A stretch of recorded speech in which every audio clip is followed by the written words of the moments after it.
Good morning बच्चों।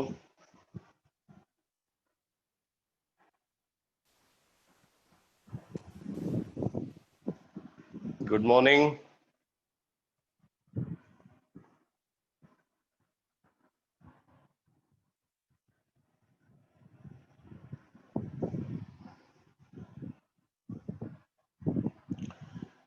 तुम लोगों के पास न्यूक्लियर केमिस्ट्री और सरफेस केमिस्ट्री की बुकलेट है क्या? मतलब booklet means hard copy.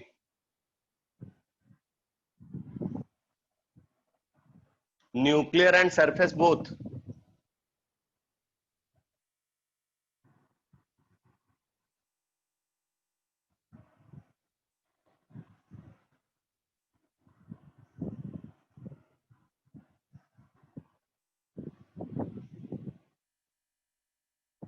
Nuclear की नहीं है। ओके।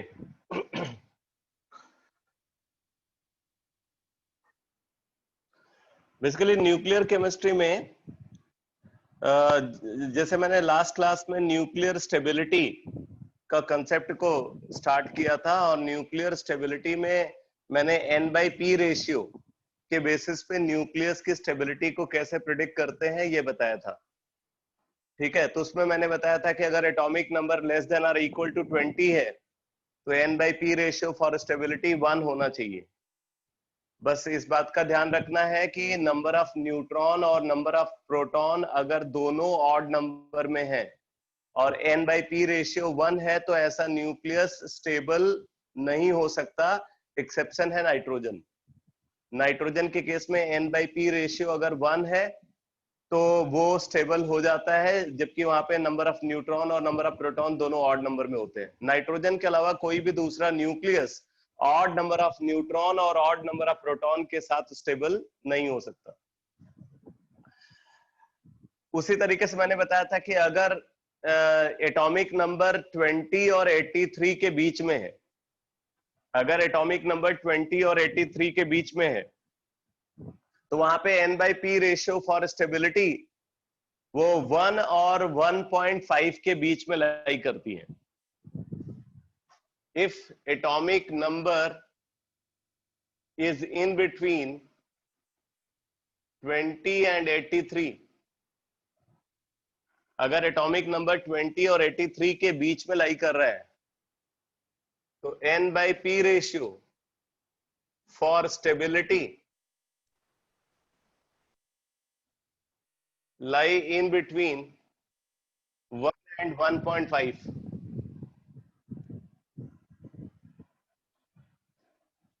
अगर एटॉमिक नंबर 20 और 83 के बीच में है तो N/P रेशियो फॉर स्टेबिलिटी ये 1 और 1.5 के बीच में लाई करता है। ठीक है, बाकी मैंने आपको बताया था कि अगर N/P ratio observed is less than that of N/P ratio for stability, अगर ऐसा है, अगर N/P ratio observed is less than N/P ratio for stability, तो यहाँ पे क्या होना चाहिए? यहाँ पे N/P रेशियो को इंक्रीज करना पड़ेगा उस न्यूक्लियस को स्टेबलाइज करने के लिए। ऑब्जर्व्ड वैल्यू स्टेबिलिटी रेशियो से कम है तो हमें इसको इंक्रीज करना पड़ेगा, तब जाकर के न्यूक्लियस स्टेबल होगा। अब बताते हैं N/P रेशियो को कैसे आप इंक्रीज कर सकते हो। तो इसके लिए आपको क्या करना पड़ेगा? डिनोमिनेटर को छोटा और न्यूमरेटर को बड़ा करना हो। मतलब इस प्रोसेस में क्या होगा? Proton gets converted into neutron, तो यहां पे प्रोटॉन न्यूट्रॉन में कन्वर्ट हो रहा होगा। Proton gets converted into neutron, तो जब प्रोटॉन न्यूट्रॉन में कन्वर्ट होता है तो पॉजिट्रॉन इमिशन देखने को मिलेगा, और पॉजिट्रॉन के साथ हमेशा न्यूट्रिनो इमिट होता है। मतलब अगर N/P ratio observed N/P ratio of stability से कम है तो क्या होगा? पॉजिट्रॉन इमिशन देखने को मिलेगा। पॉजिट्रॉन इमिशन यहां पे देखने को मिलेगा। ऐसे सिचुएशन में समटाइम्स बीटा कैप्चर और के कैप्चर और इलेक्ट्रॉन कैप्चर भी ऑब्जर्व होता है। इसी का मतलब ये इस तरीके से भी पॉसिबल है कि प्रोटॉन एब्जॉर्ब्ड इलेक्ट्रॉन, प्रोटॉन एक इलेक्ट्रॉन को कैप्चर कर ले और वो न्यूट्रॉन में कन्वर्ट हो जाए, ये भी पॉसिबल है। यहां भी आप देख रहे हो प्रोटॉन न्यूट्रॉन में कन्वर्ट हो रहा है और यहां भी प्रोटॉन न्यूट्रॉन में कन्वर्ट हो रहा है, बट ये दो अलग अलग प्रोसेसेस हैं। इसमें तो बीटा ये पॉजिट्रॉन इमिशन के थ्रू प्रोटॉन न्यूट्रॉन में कन्वर्ट हो रहा है, जबकि यहाँ पे प्रोटॉन न्यूट्रॉन में कन्वर्ट हो रहा है बाय कैप्चर ऑफ इलेक्ट्रॉन। तो इलेक्ट्रॉन को कैप्चर करके प्रोटॉन न्यूट्रॉन में कन्वर्ट हो रहा है। तो N/P रेशियो को अगर आपको इंक्रीज करना है, तो N/P रेशियो को इंक्रीज करने के लिए मैंने आपको बताया था कि एक तो एंटी बीटा पार्टिकल यानी कि पॉजिट्रॉन इमिशन हो, तब ये N/P रेशियो इंक्रीज कर सकता है। दूसरा, इलेक्ट्रॉन कैप्चर के थ्रू N/P रेशियो को इंक्रीज कर सकते हैं, इलेक्ट्रॉन कैप्चर के थ्रू। और तीसरी पॉसिबिलिटी यहां पे है अल्फा इमिशन के थ्रू। अल्फा इमिशन के थ्रू भी N/P रेशियो को इंक्रीज किया जा सकता है। तो अगर N/P रेशियो को इंक्रीज करना है तो ये तीन पॉसिबिलिटीज होंगी, या तो पॉजिट्रॉन इमिशन होगा, या इलेक्ट्रॉन कैप्चर होगा, या अल्फा इमिशन होगा। लेकिन ये जो अल्फा इमिशन है, अल्फा इमिशन सारे न्यूक्लियस नहीं कर सकते। अल्फा पार्टिकल एक हैवी पार्टिकल है, तो हैवी पार्टिकल का इमिशन कोई लाइटर न्यूक्लियस नहीं कर सकता। तो अल्फा इमिशन तभी ऑब्जर्व होगा जब एलिमेंट का एटॉमिक नंबर ग्रेटर देन 83 होगा। ठीक है, if atomic number of element is greater than 83, if atomic number of element is greater than 83, then alpha emission takes place.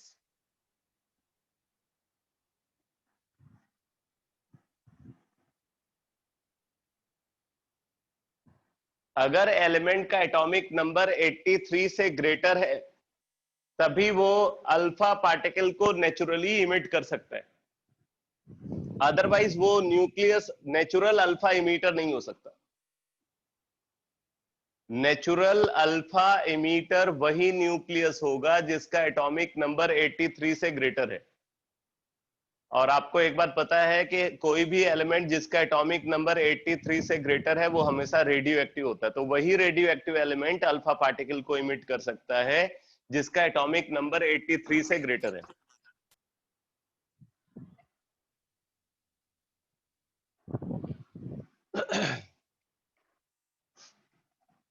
तो N/P रेशियो इंक्रीज करने के ये तीन मेथड्स हैं, by emission of positron, by electron capture and by alpha emission, जिसमें alpha emission कब होगा, जब एटॉमिक नंबर ग्रेटर देन 83 होगा। और जहां तक इलेक्ट्रॉन कैप्चर की बात है, तो इलेक्ट्रॉन कैप्चर भी नॉर्मल सिचुएशन में पॉसिबल नहीं है। इलेक्ट्रॉन कैप्चर का मतलब जो न्यूक्लियस के सबसे पास वाला सेल है वहां का इलेक्ट्रॉन को न्यूक्लियस कैप्चर करता है।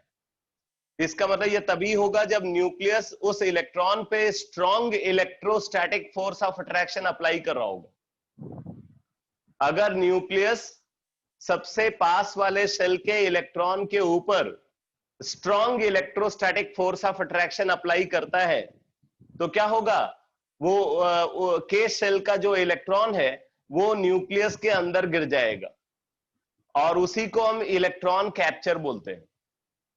तो इलेक्ट्रॉन कैप्चर के लिए न्यूक्लियर चार्ज सफिशिएंटली हाई होना चाहिए। तो जो लाइटर न्यूक्लियस है वो इलेक्ट्रॉन कैप्चर में पार्टिसिपेट नहीं कर सकते। इलेक्ट्रॉन कैप्चर में सिर्फ हैवियर न्यूक्लियस ही पार्टिसिपेट कर सकते हैं, लाइटर न्यूक्लियस पार्टिसिपेट नहीं कर सकते।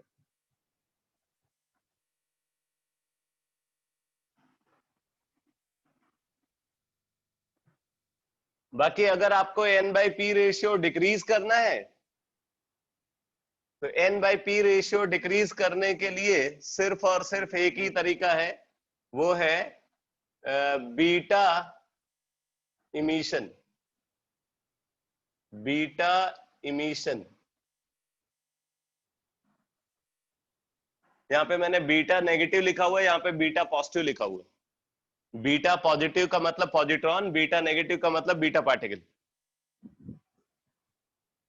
तो अगर आपको N by P ratio decrease करना है तो सिर्फ बीटा इमिशन के थ्रू ही पॉसिबल है, बट अगर इंक्रीज करना है तो ये 3 पॉसिबिलिटीज है।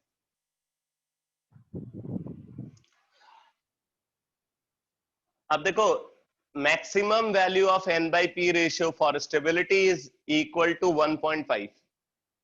ठीक है, N by P ratio for stability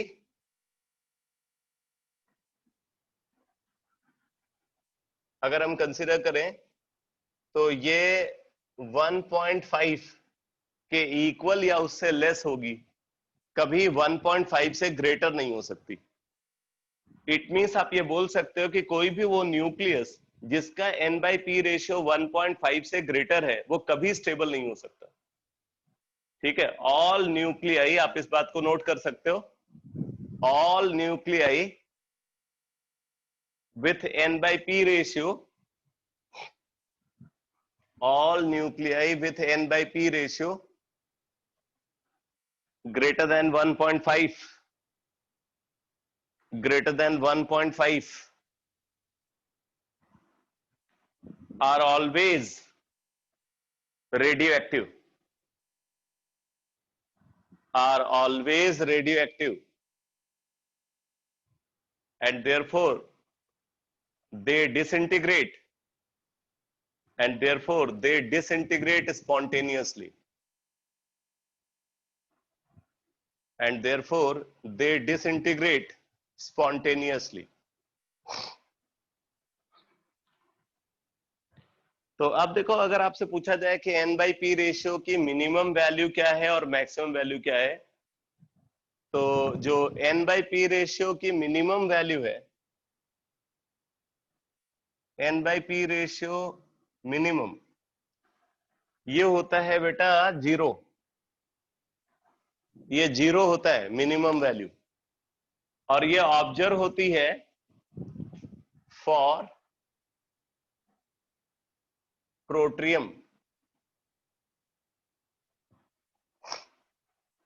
minimum N by P ratio is equal to 0 and it is observed in case of प्रोट्रियम।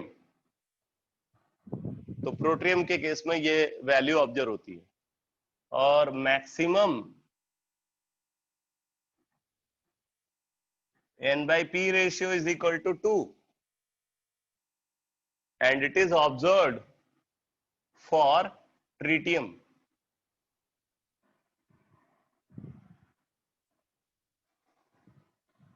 n by p ratio की मिनिमम वैल्यू 0 है जो प्रोट्रियम के लिए ऑब्जर्व होती है, और n by p रेशियो की जो मैक्सिमम वैल्यू है वो 2 है और ये ट्रिटियम के लिए ऑब्जर्व होती है। मतलब मिनिमम और मैक्सिमम दोनों ही वैल्यूज हाइड्रोजन के आइसोटोप के लिए ऑब्जर्व होती है।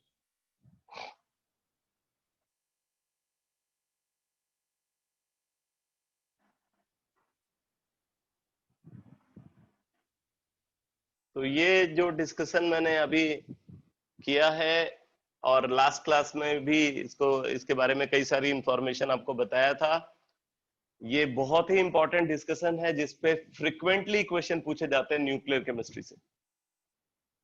अक्सर पूछते हैं कि इनमें से कौन सा न्यूक्लियस स्टेबल है, कौन सा न्यूक्लियस अनस्टेबल है, अगर वो अनस्टेबल है तो अनस्टेबल होने पे वो कौन सा पार्टिकल को इमिट करेगा। ठीक है, तो ऐसे क्वेश्चन काफी पूछे जाते हैं और उनका आंसर जो है हम theoretically N by P ratio के बेसिस पे करते हैं। न्यूक्लियस की स्टेबिलिटी को डिटरमाइन करने के लिए 2 फैक्टर्स को और हम कंसिडर करते हैं।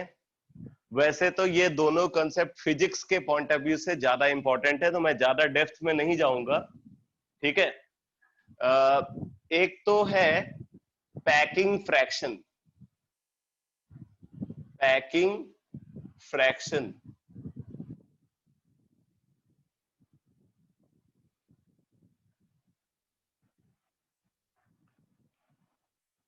आप लोग न्यूक्लियर केमिस्ट्री की बुकलेट का पीडीएफ ओपन कर सकते हो?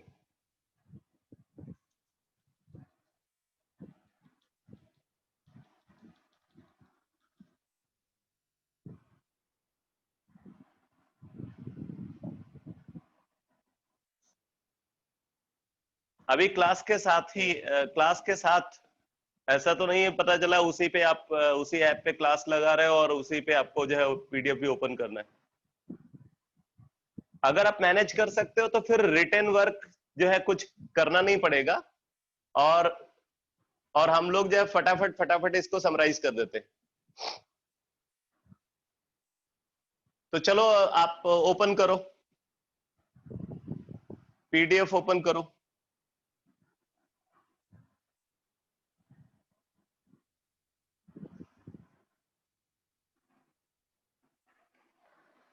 इसमें आप पेज नंबर 11 देखो, पेज नंबर 11।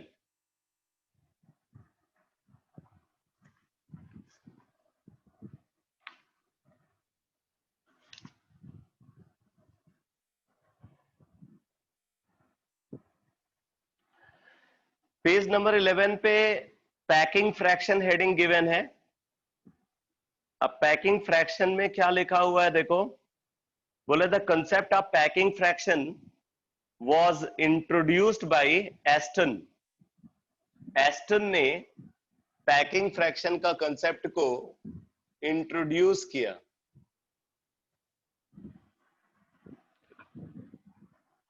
आगे लिखा हुआ है, it has been observed that mass of an isotope of an element obtained experimentally.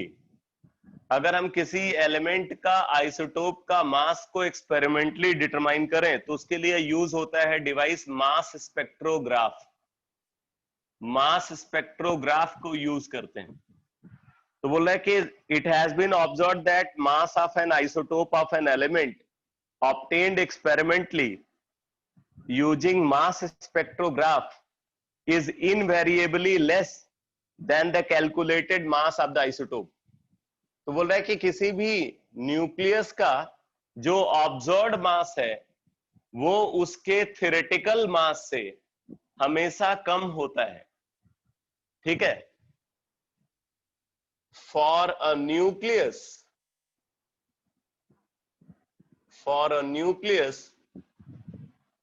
observed mass is less than that of theoretical mass। theoretical mass, observed mass को कैसे determine करते हैं? Observed मास determine किया जाता है, it is determined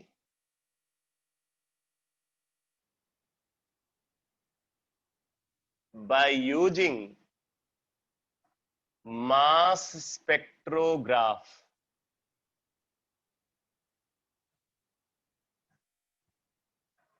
It is determined by using mass spectrograph। theoretical mass को कैसे calculate करते हैं? It is determined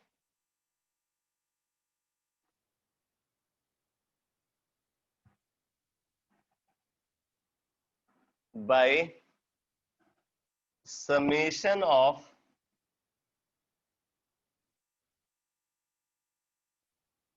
all protons, neutrons and electrons present। It is determined by summation of mass of all protons, neutrons and electrons present। ठीक है, तो उस atom के अंदर जितने भी प्रोटॉन्स हैं, न्यूट्रॉन्स हैं और इलेक्ट्रॉन्स हैं, उनके मास का सम से थ्योरेटिकल मास आता है, या जिसको हम कैलकुलेटेड मास भी बोलते हैं। जबकि जो ऑब्जर्व्ड मास है वो एक्सपेरिमेंटली डिटरमाइंड होता है by using mass spectrograph। तो बोलते हैं कि जो ऑब्जर्व्ड मास मिलता है वो हमेशा थ्योरेटिकल मास से कम होता है। तो यहां पे बोल रहे हैं कि it has been observed that mass of an isotope of an element obtained experimentally by using mass spectrograph is invariably less than the calculated mass of the isotope, that is the sum of mass of proton, neutron and electrons. This mass difference is termed as mass defect. This mass difference is termed as mass defect. तो अब जरा देखो, mass defect term को define कर रहे हैं। Mass defect,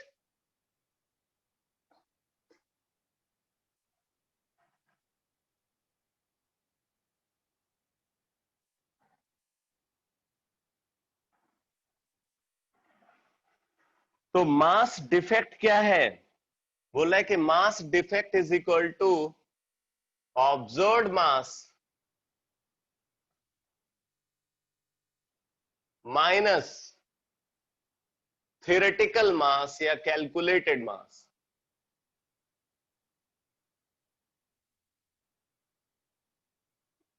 ठीक है, मास डिफेक्ट को डेल्टा एम से रिप्रेजेंट करते हैं। Mass defect is represented by delta M. तो mass defect delta M is equal to observed mass minus calculated mass. तो बोले this mass difference is termed as mass defect. आगे बोले this lost mass is converted into energy that is released during the nuclear reaction and is thus a direct measurement of the binding energy holding the nucleus।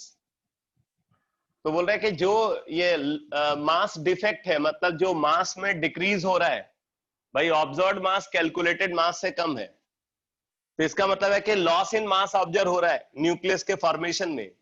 तो बोल रहे हैं कि जो nucleus के formation में लॉस इन मास ऑब्जर्व होता है उसी को मास डिफेक्ट बोलते हैं। ये लॉस इन मास क्या होता है? ये बोल रहे हैं कि ये मास एनर्जी में कन्वर्ट हो जाता है, और उस एनर्जी को हम कैसे डिटरमाइन कर सकते हैं? By Einstein equation. तो mass gets converted into energy, mass gets converted into energy E is equal to delta m c square। यहां पे हम मास डिफेक्ट का मैग्नीट्यूड को कंसीडर करेंगे। Mass gets converted into energy E is equal to delta m into c square। तो बोल रहे हैं कि ये जो एनर्जी यहां पे ऑब्जर्व हो रही है इसको बोलेंगे बाइंडिंग एनर्जी। ये है binding energy, binding energy holding the nucleus.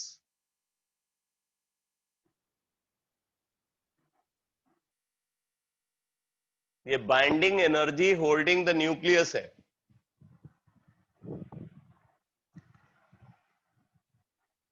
बोले larger the binding energy the more stable will be the nucleus.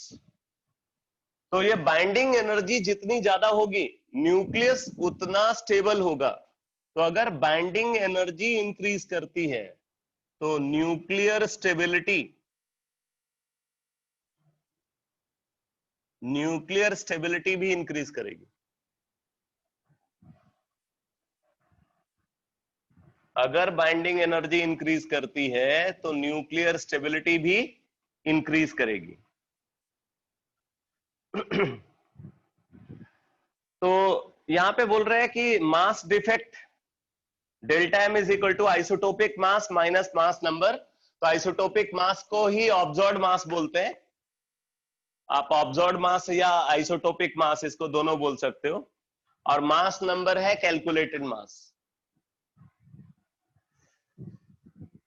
तो मास नंबर का मतलब यहां पे हम जो इलेक्ट्रॉन का मास है उसको नेग्लेक्ट करके एनालिसिस कर रहे हैं।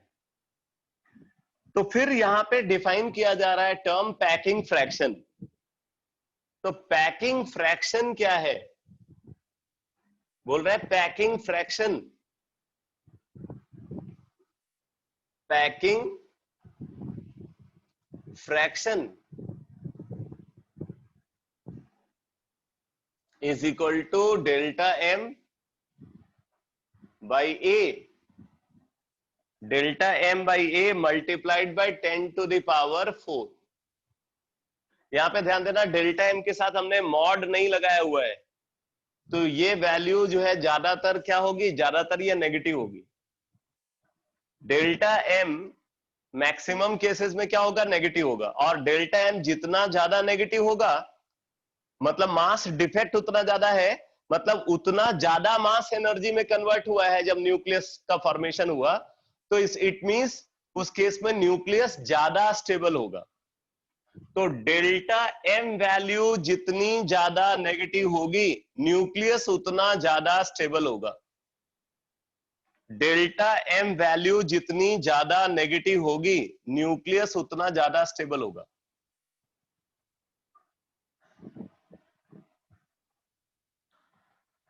तो बोले packing fraction may have a negative और अ पॉजिटिव साइन।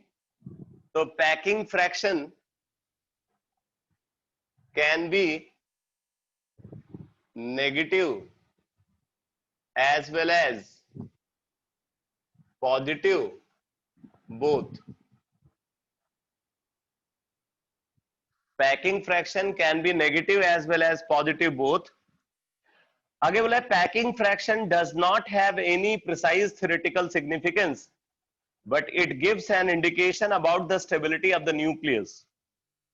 बोले कि packing fraction का कोई clear मतलब precise, ठीक है, थ्योरेटिकल सिग्निफिकेंस नहीं है, बस बट हमें ये क्या करता है, ये हमें न्यूक्लियस के स्टेबिलिटी के बारे में आइडिया देता है। ठीक है, इससे हम न्यूक्लियस के स्टेबिलिटी के बारे में कुछ आइडिया ले सकते हैं कि न्यूक्लियस स्टेबल होगा या नहीं होगा। सिग्निफिकेंसेस ऑफ पैकिंग फ्रैक्शन, तो यहां पे लिखा हुआ है first point, the negative value of packing fraction shows that the isotopic mass is less than the mass number, मतलब observed mass is less than the calculated mass. In such cases some mass gets transformed into energy in the formation of that nucleus. Hence the more negative the packing fraction of an element, the more stable should be the nucleus. Delta M value जितनी ज्यादा negative होगी, ठीक है, जितनी ज्यादा negative होगी मतलब delta M जितना कम होगा, ध्यान देना मैं यहां पे विथ साइन बात कर रहा हूं, मतलब ज्यादा नेगेटिव का मतलब है कि मतलब जो है मैग्नीट्यूड वाइज नहीं, विथ साइन जो है वैल्यू जितनी कम होगी, मतलब मैग्नीट्यूड वाइज ये जितनी ज्यादा होगी, ठीक है, पैकिंग फ्रैक्शन भी उतना कम होगा। मैंने यहां पे डेल्टा एम लिखा है विथ साइन और यहां लिखा डेल्टा एम विथ मैग्नीट्यूड, तो विथ साइन क्योंकि साइन इसका मैक्सिमम केसेस में नेगेटिव है, तो ये जनरल रिजल्ट मैं लिख रहा हूं कि नेगेटिव साइन के साथ वैल्यू जितनी बड़ी होगी, ठीक है, तो किसी भी नंबर के साथ अगर नेगेटिव साइन लगा हुआ है और नंबर जैसे जैसे बढ़ता है वैल्यू क्या होती है, डिक्रीज करती है, तो डेल्टा एम जितना कम होगा मैग्नीट्यूड ऑफ डेल्टा एम उतना ज्यादा होगा, पैकिंग फ्रैक्शन उतना कम होगा, और पैकिंग फ्रैक्शन अगर कम है तो न्यूक्लियर स्टेबिलिटी ये ज्यादा होगी बेटा।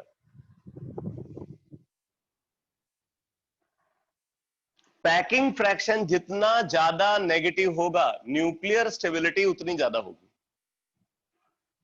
Hence, the more negative the packing fraction of an element, the more stable should be the nucleus.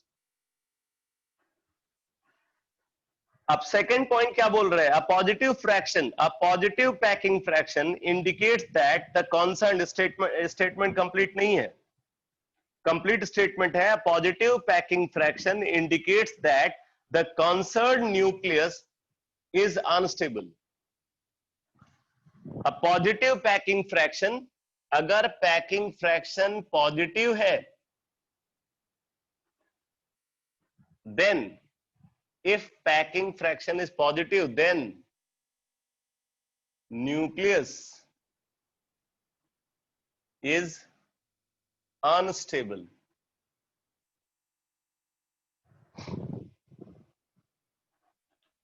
अगर पैकिंग फ्रैक्शन पॉजिटिव है तो न्यूक्लियस अनस्टेबल है, अगर पैकिंग फ्रैक्शन नेगेटिव है तो न्यूक्लियस स्टेबल है। जितना ज्यादा नेगेटिव है उतना ज्यादा स्टेबल है।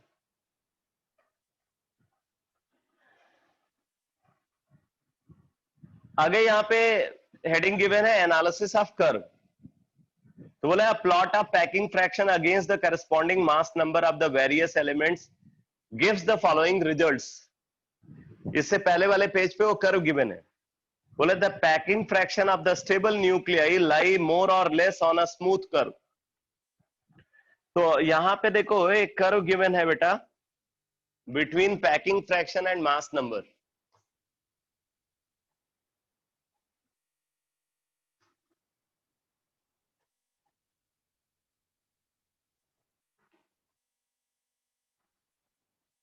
Curve between packing fraction and mass number, ये कर्व गिवन है।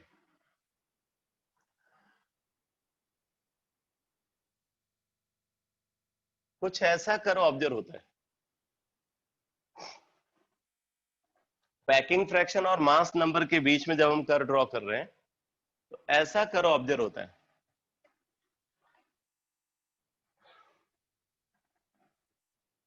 इसमें आप यहां पे देख रहे हो कि यहां कहीं जीरो वैल्यू बता रहे हैं, इससे ऊपर वैल्यू क्या है, पॉजिटिव है, इसके नीचे वैल्यू नेगेटिव है। मतलब जो न्यूक्लियाई इधर पॉजिटिव साइड में लाई करेंगे वो सब क्या होंगे, अनस्टेबल होंगे, और जो न्यूक्लियाई इधर नेगेटिव साइड में लाई करेंगे वो स्टेबल होंगे। ये कर्व आगे चल करके आप देखोगे, ये जैसे ये जीरो लाइन है, ठीक है, कुछ ऐसा कर्व ऑब्जर्व होता है। ये आगे जीरो लाइन को फिर से क्रॉस करता है, मतलब ये फिर से आगे पॉजिटिव रेंज में जाता है, और जब पॉजिटिव रेंज में जाएगा तो अगेन न्यूक्लियस अनस्टेबल हो जाएगा। इसमें जो मिनिमा वैल्यू है, मिनिमा वैल्यू ये मास नंबर 50 और 100 के बीच में लाई करती है। मास नंबर 50 और 100 के बीच में लाई करती है। वैसे ये मिनिमा जो है वो आयरन के लिए ऑब्जर्व होता है, इसमें तो क्लियर नहीं हो पाता है, लेकिन अगला जो वो केस हम कंसिडर करते हैं न्यूक्लियर स्टेबिलिटी को डिटरमाइन करने के लिए, वहां पे एग्जैक्टली पता चल जाता है कि ये मिनिमा वैल्यू, उसमें मिनिमा नहीं उसमें मैक्सिमा ऑब्जर्व होता है। तो उससे हमें क्लियर होता है कि आयरन न्यूक्लियस थर्मोडायनेमिकली सबसे ज्यादा स्टेबल होता है। तो अब जरा देखो, बोला कि the packing fraction of the stable nuclei lie more or less on a smooth curve. अच्छा, एक और इंटरेस्टिंग बात आपको बताऊं, अगर मान लो हम एक ही एलिमेंट को कंसीडर कर रहे हैं, उसके अलग अलग आइसोटोप हैं, एक ही एलिमेंट के अलग अलग आइसोटोप हैं, तो क्या होगा, उन आइसोटोप्स का मास नंबर अलग अलग होगा। तो जो आइसोटोप, ठीक है, जो आइसोटोप का मास नंबर इस स्मूथ कर्व के ऊपर लाई करेगा, या जिसका मास नंबर इससे इसके आसपास होगा, इससे बहुत कम डेविएट हो रहा होगा, वो न्यूक्लियस ज्यादा स्टेबल होता है in compare to those nucleus, ठीक है, whose mass number is much more deviated than that of this smooth curve। For example मैं आपको बताता हूं, अगर मान लो हमने एक ही एलिमेंट के 3 आइसोटोप कंसीडर किए, एक आइसोटोप यहां पे लाई कर रहा है, एलिमेंट का एक आइसोटोप यहां पे लाई कर रहा है, एक आइसोटोप अगर मान लो यहां लाई कर रहा है, और एक आइसोटोप अगर इधर लाई कर रहा है, ठीक है, हमने 3 आइसोटोप कंसीडर किए हैं। मान लो ये आइसोटोप ए है, ये आइसोटोप बी है, और ये आइसोटोप सी है। हमने 3 आइसोटोप कंसीडर किया है एक ही एलिमेंट का, आइसोटोप ए, आइसोटोप बी, आइसोटोप सी। अब स्मूथ करके सबसे क्लोज पॉइंट आइसोटोप बी का लाई कर रहा है, आइसोटोप बी के लिए जो पॉइंट है वो स्मूथ करके सबसे पास लाई कर रहा है। इसका मतलब ए बी सी आइसोटोप्स में से आइसोटोप बी जो है वो सबसे ज्यादा स्टेबल होगा। समझ में आया कि नहीं? जिस आइसोटोप के लिए पॉइंट स्मूथ करके सबसे क्लोज लाई करेगा या स्मूथ करके ऊपर लाई करेगा, वो आइसोटोप सबसे ज्यादा स्टेबल होगा। जो आइसोटोप स्मूथ कर्व से जितना ज्यादा डेविएटेड होगा वो उतना ज्यादा अनस्टेबल होगा। तो यहां पे आप बोल सकते हो isotope B is most stable. ऐसे क्वेश्चन भी आपसे पूछे जा सकते हैं। ये पॉइंट क्लियर हुआ बेटा?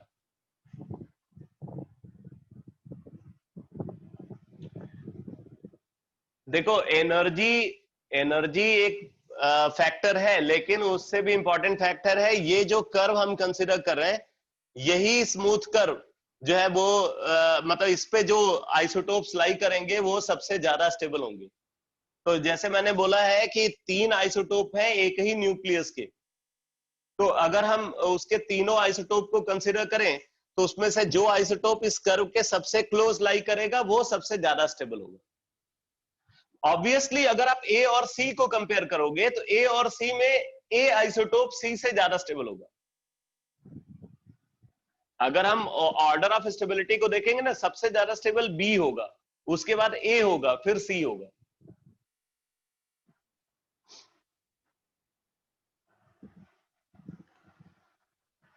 तो बोला गया the packing fraction of the stable nuclei lie more or less on a smooth curve. The curve passes through a minima in the mass number range 50 to 60. ये जो मिनिमा है वो 50 से 60 के बीच में लाई करता है, इंप्लाइंग द मैक्सिमम स्टेबिलिटी, मतलब मैक्सिमम स्टेबिलिटी यहीं पे ऑब्जर्व हो रही होगी।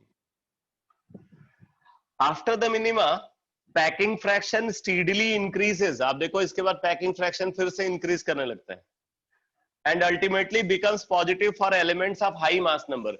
जो हाई मास नंबर वाले एलिमेंट है उनके लिए पॉजिटिव हो जाता है। तो ये है पैकिंग फ्रैक्शन का डिस्कशन।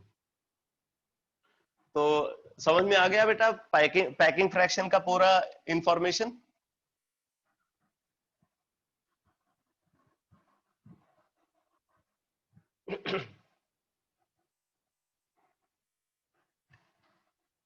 अच्छा देखो इधर पेज नंबर 12 पे वॉच आउट में यहाँ पे बोल रहे हैं कि energy equivalent of 1 AMU is given by. अगर 1 AMU मास को हम एनर्जी में कन्वर्ट करें, मतलब आप इसको ऐसे समझ सकते हो कि if delta M, if delta m is equal to 1 AMU, then binding energy क्या होगी? अब देखो इन्होंने यहाँ पे पूरा इसको कैलकुलेट करके लास्ट में रिजल्ट लिखा हुआ है, तो पहले एक बार देख लेते हैं। तो जैसे E is equal to M C square होता है, E is equal to M C square, तो 1 AMU है, तो 1 AMU को अगर किलोग्राम में कन्वर्ट करें तो ये आ जाएगा 1.66 into 10 to the power -27 kilogram, multiplied by c square. तो c is speed of light, तो 3 इंटू 10⁸ का स्क्वायर। ठीक है, तो ये आ गया 1.66 मल्टीप्लाइड बाई 9 मल्टीप्लाइड बाई ये 10⁻16 एंड 10⁻27, तो 10⁻11 किलोग्राम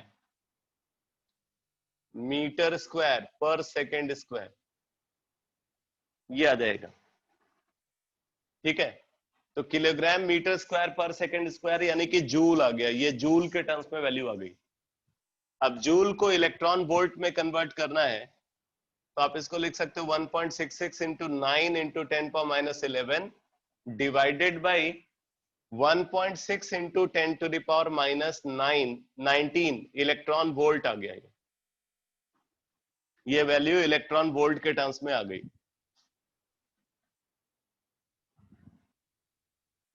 तो इसका मतलब ये आ जाएगा 1.66 into 9 upon 1.6 multiplied by 10⁸8 electron volt. अगर इसको मिलियन इलेक्ट्रॉन वोल्ट में कन्वर्ट करना है तो this is equal to 1.66 into 9 upon 1.6 into 10⁻2 million electron volt. 1 million electron volt is equal to 10⁻6 electron volt, तो 10⁻6 से डिवाइड किया है तो ये आ गया। अब इसको अगर सॉल्व करें तो ये सॉल्व करके आ जाता है बेटा 931.3 million electron volt. 931.3 million electron volt. तो energy equivalent of 1 AMU is equal to 931.3 million electron volt. ये आपको याद रखना है। अगर 1 AMU मास को एनर्जी में कन्वर्ट करें तो इतनी एनर्जी प्रोड्यूस होगी। तो अब यहां से क्या है, अगर आपको मास डिफेक्ट पता चल जाए, जैसे 1 AMU के करस्पॉन्डिंग इतनी एनर्जी प्रोड्यूस होगी, और बोल रहा है कि अगर मास डिफेक्ट 0.01 AMU है तो 0.01 into this million electron volt energy produce होगी। तो आप सीधे मास डिफेक्ट के इक्विवेलेंट एनर्जी आप कैलकुलेट कर सकते हो, अगर आपको ये रिजल्ट याद है तो इसको आपको याद रखना पड़ेगा।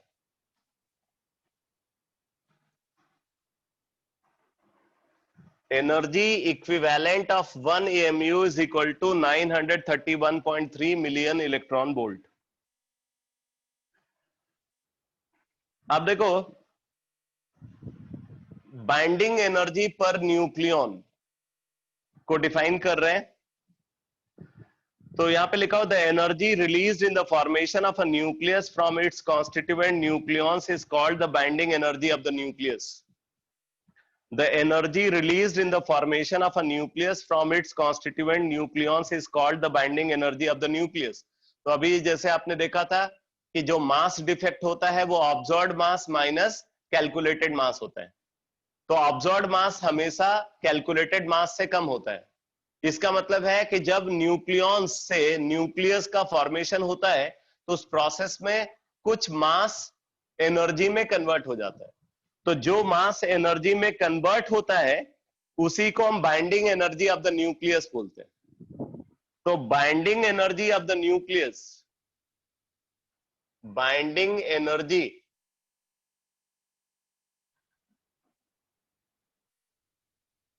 Of the nucleus B is equal to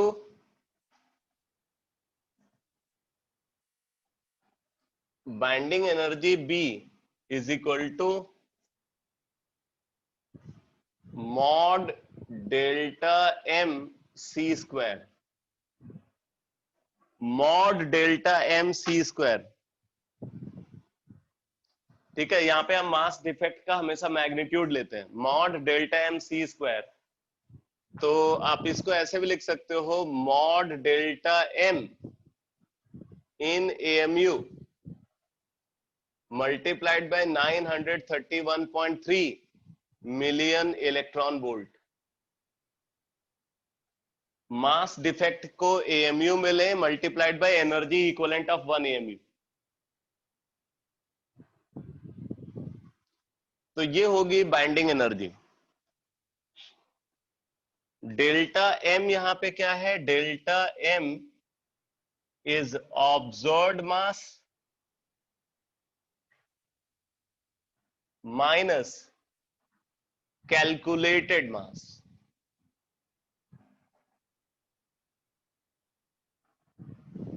observed mass minus calculated mass, ये है डेल्टा एम। तो अब जरा देखो, अब हम एक टर्म को डिफाइन करते हैं, mean binding energy. Mean binding energy per nucleon.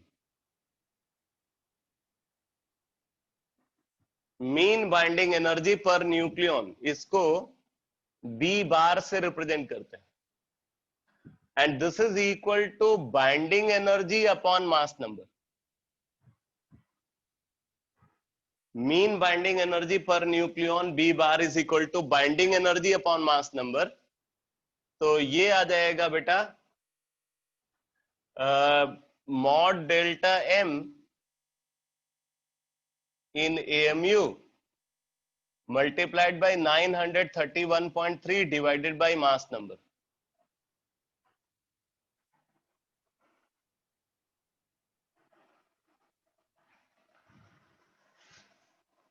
तो देखो यहां पे लिखा हुआ है the binding energy of nucleus when divided by the number of nucleons gives the mean binding energy per nucleon. B bar से रिप्रेजेंट करते हैं। The binding energy per nucleon is a measure of the stability of the nucleus. It is the measure of the stability of the nucleus.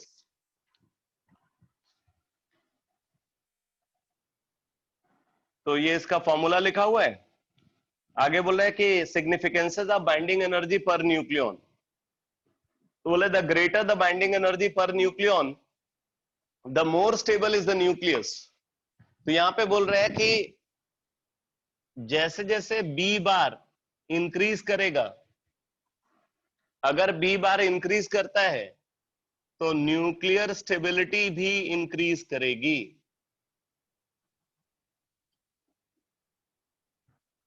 वहां पे आपने देखा packing fraction जितना कम होता है न्यूक्लियर स्टेबिलिटी उतनी ज्यादा होती है। यहां पे बोला mean binding energy per nucleon जितना ज्यादा होगा न्यूक्लियर स्टेबिलिटी उतनी ज्यादा होगी। The greater the binding energy per nucleon, the more stable is the nucleus. फिर बोला if we plot a graph between binding energy per nucleon against mass number, following results are obtained. The value of B bar is maximum for mass number 56.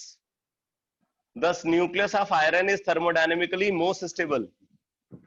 तो बोल रहे हैं कि अगर हम एक कर्व ड्रॉ करें,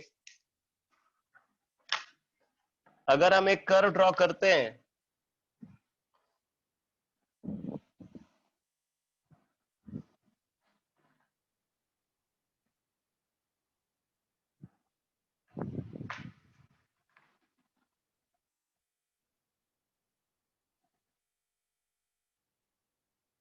बी बार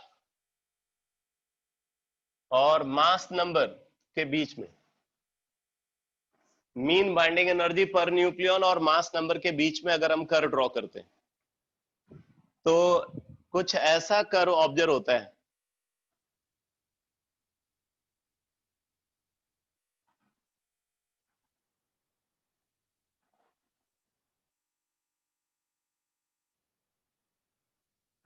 ठीक है, कुछ ऐसा कर्व ऑब्जर्व होता है। अब यहां पे ये जो मैक्सिमम वैल्यू है, ये मैक्सिमम वैल्यू आती है 8.7 मिलियन इलेक्ट्रॉन वोल्ट। ये 8.7 मिलियन इलेक्ट्रॉन वोल्ट है।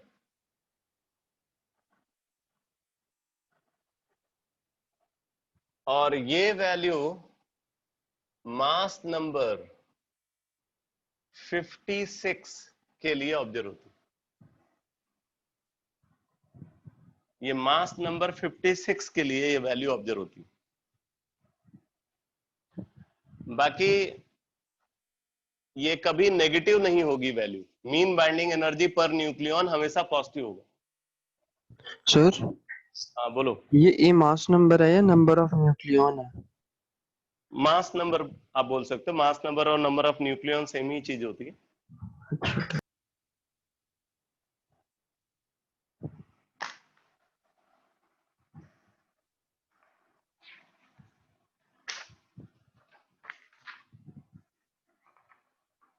तो यहाँ पे बोल रहे the greater the binding energy per nucleon the more stable is the nucleus. फिर बोला if we plot a graph between binding energy per nucleon against mass number following results are observed. The value of B bar is maximum for mass number 56, thus nucleus of iron is thermodynamically most stable. आगे बोला it is also seen that the points for helium, carbon, oxygen lie quite high in the graph. ये जो isotopes हैं helium के, carbon के और oxygen के, जिनका मास नंबर 4, 12 और 16 है, ये इस कर्व में काफी ऊपर लाई करते हैं। ठीक है, मतलब वो एक्सेप्शनली स्टेबल है। This shows that the nuclei of these elements are exceptionally stable. The maximum value of B bar is equal to 8.7 mega electron volt. तो ये mega electron 8.7 mega electron volt value मास number 56 के corresponding observe होती है, मतलब iron nucleus के लिए value observe होती है। तो ये आपको वैल्यू याद रखनी है। Highest value of mean binding energy per nucleon वो है 8.7 मेगा इलेक्ट्रॉन वोल्ट, और ये ऑब्जर्व होता है फॉर आयरन न्यूक्लियस।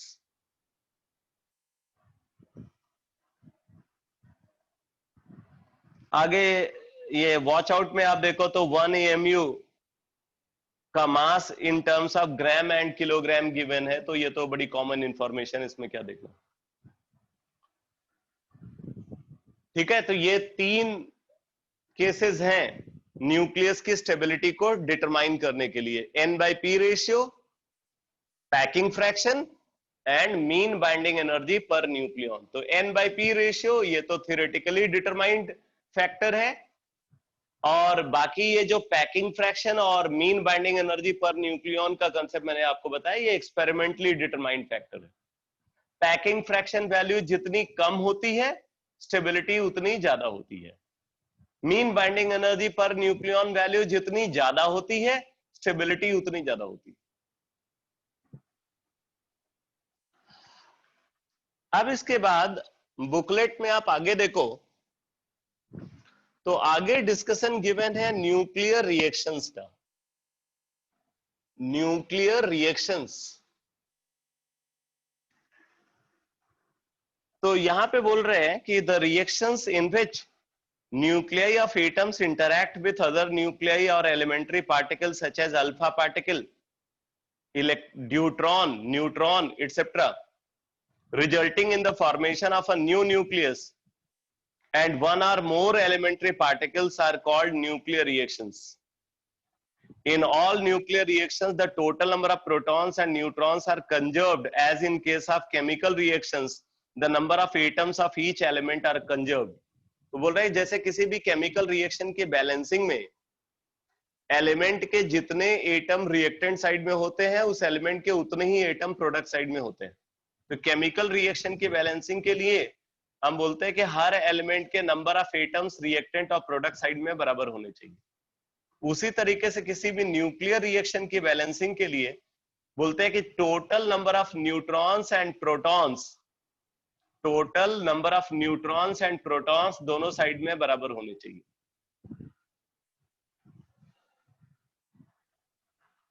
अब आगे बता रहा है कि न्यूक्लियर रिएक्शंस के टाइप। तो टाइप ऑफ न्यूक्लियर रिएक्शंस में पहली रिएक्शन बता रहा है आर्टिफिशियल ट्रांसम्यूटेशन। पहले तो ट्रांसम्यूटेशन क्या है, ट्रांसम्यूटेशन के बारे में मैंने आपको पहले भी बताया हुआ है 11th में।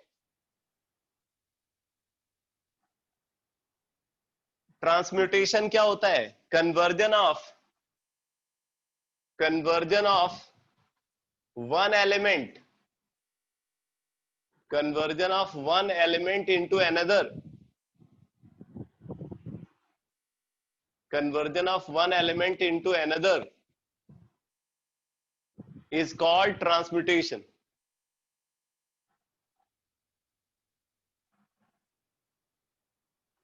ट्रांसम्यूटेशन कभी भी केमिकल चेंज के थ्रू नहीं हो सकता, क्योंकि केमिकल चेंज के थ्रू आप एक एलिमेंट को दूसरे एलिमेंट में कन्वर्ट नहीं कर सकते। आप केमिकल चेंज के थ्रू नाइट्रोजन को ऑक्सीजन थोड़ी बना दोगे, या आप हाइड्रोजन को हीलियम बना दोगे। तो केमिकल चेंज के थ्रू एक एलिमेंट को दूसरे एलिमेंट में कन्वर्ट नहीं किया जा सकता। न्यूक्लियर चेंज के थ्रू हम एक एलिमेंट को दूसरे एलिमेंट में कन्वर्ट कर सकते हैं। इसका मतलब transmutation is always a nuclear change. ठीक है, तो इट इज ऑलवेज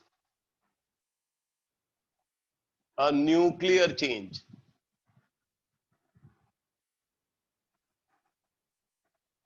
ट्रांसम्यूटेशन हमेशा एक न्यूक्लियर चेंज होता है। अब देखो, अगर ट्रांसम्यूटेशन अपने आप से हो रहा है, अगर जो न्यूक्लियस हमने कंसीडर किया वो अपने आप से डिसइंटीग्रेट हो रहा है, तो उसको बोलेंगे नेचुरल ट्रांसम्यूटेशन। बट अगर ट्रांसम्यूटेशन हम आर्टिफिशियली करा रहे हैं, तो हम उसको आर्टिफिशियल ट्रांसम्यूटेशन बोलेंगे। तो यहां पे आर्टिफिशियल ट्रांसम्यूटेशन की बात की जा रही है। एक बार फिर से देखते हैं। Transmutation is defined as the conversion of one element into another. When this conversion is achieved by artificial means, it is termed as artificial transmutation. जैसे आप देख रहे हो यहां पे 7 नाइट्रोजन 14 है।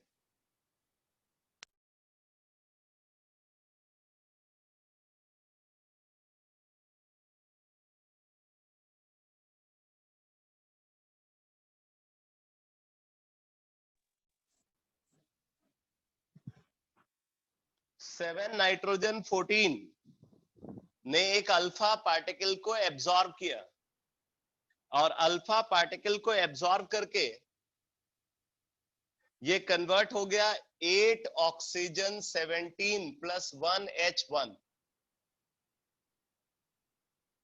अब आपको देखना है बैलेंस्ड है या नहीं। तो आप देखो यहाँ पे एटॉमिक नंबर का सम दोनों साइड में बराबर आ रहा है, दोनों साइड में 9, और मास नंबर का सम आप देखो दोनों साइड में 18 है। तो ये बैलेंस्ड रिएक्शन है। एटॉमिक नंबर का सम दोनों साइड में इक्वल है, मास नंबर का सम दोनों साइड में इक्वल है, तो इसलिए ये एक बैलेंस्ड न्यूक्लियर चेंज है। तो आप यहां पे देख रहे हो कि 7 नाइट्रोजन 14 ने एक अल्फा पार्टिकल को एब्जॉर्ब करके 8 ऑक्सीजन 17 का फॉर्मेशन किया प्लस 1 H1। इसी तरीके से आप देखो 4 बेरिलियम 9 है, इसने भी एक अल्फा पार्टिकल को एब्जॉर्ब किया, 6 कार्बन 12 और न्यूट्रॉन जनरेट हो गया। ऐसे ही लिथियम का आइसोटोप है 3Li7, एक ये प्रोटॉन को इसने एब्जॉर्ब किया और ये 4 बेरिलियम 7 और 0N1 में कन्वर्ट हो गया। तो ये सब है, इसको बोलेंगे आर्टिफिशियल ट्रांसम्यूटेशन। अब बात आती है आर्टिफिशियल रेडियो एक्टिविटी की। तो बोले the process in which a stable isotope is converted into radio active element by artificial transmutation is called artificial radio activity. बोल रहे कि अगर किसी स्टेबल न्यूक्लियस को या किसी स्टेबल आइसोटोप को हम रेडियो एक्टिव आइसोटोप में कन्वर्ट कर रहे हैं, उसके बाद वो अपने आप से डिसइंटीग्रेट हो रहा है, इसको आर्टिफिशियल रेडियो एक्टिविटी बोलेंगे। जैसे यहां पे देखो वॉच आउट में लिखा हुआ है कि 13 एल्युमिनियम 27 है, 13 एल्युमिनियम 27। अब देखो इसने क्या किया, इसने एक अल्फा पार्टिकल को एब्जॉर्ब किया। अल्फा पार्टिकल को एब्जॉर्ब, जो नीचे वाली रिएक्शन में वो यहां पे लिख रहा हूं, अल्फा पार्टिकल को एब्जॉर्ब करके ये कन्वर्ट हुआ है बेटा 15 फास्फोरस 30 प्लस 0N1 में। 15 फास्फोरस 30 प्लस 0N1 में कन्वर्ट हुआ, और उसके बाद देखो क्या हो रहा है, ये जो 15 फास्फोरस 30 है, अब जरा देखो 15 फास्फोरस 30 में नंबर ऑफ प्रोटॉन 15 है और number of neutron, number of proton 15 and number of neutron 15। आप देख सकते हो ये दोनों ही नंबर ऑड नंबर्स हैं। नंबर ऑफ प्रोटॉन और नंबर ऑफ न्यूट्रॉन दोनों ही यहाँ पे ऑड नंबर में प्रेजेंट है। और आपको मैंने बताया कि it is very odd to have odd number of neutrons and odd number of protons both. It is very odd to have odd number of neutrons and odd number of protons both. तो यहाँ पे तो वही बात observe हो रही है, proton और न्यूट्रॉन दोनों ऑड नंबर में प्रेजेंट है। तो अगर दोनों ऑड नंबर में प्रेजेंट है तो क्या होगा, ये अनस्टेबल होगा। तो अनस्टेबल होगा तो ये अपने आप से डिसइंटीग्रेट करेगा। तो ये तो एक स्टेबल न्यूक्लियस था, ये स्टेबल न्यूक्लियाई है।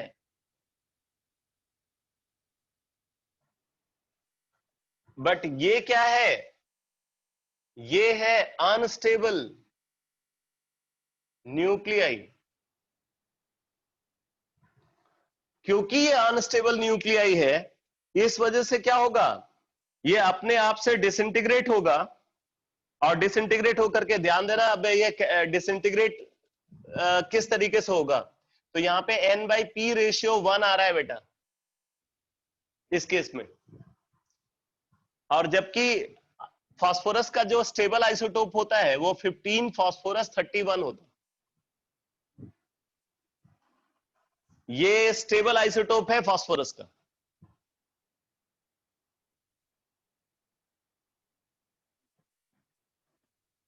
अब एक एक बात आप समझ सकते हो, 15 फास्फोरस 31, ये फास्फोरस का स्टेबल आइसोटोप है। तो N/P रेशियो ऑफ स्टेबिलिटी जो है फास्फोरस के लिए वो यहां से मिलेगी,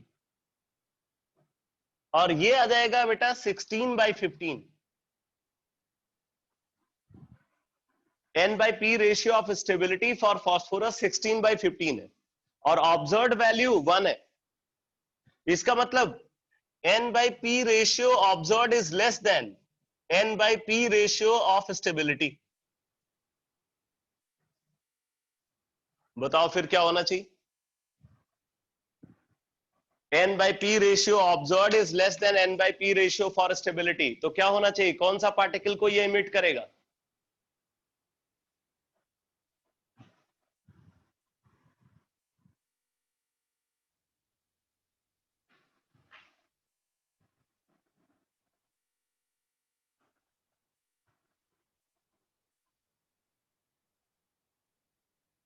अरे क्या हो गया तुम लोगों को, N/P ratio observed is less than N/P ratio stability. तो इसको स्टेबलाइज करने के लिए आपको N/P रेशियो को क्या करना पड़ेगा, इंक्रीज करना पड़ेगा या डिक्रीज करना पड़ेगा, पहले ये बताओ। N/P रेशियो को इंक्रीज करना पड़ेगा या डिक्रीज करना पड़ेगा, हाँ सही है, इंक्रीज करना पड़ेगा।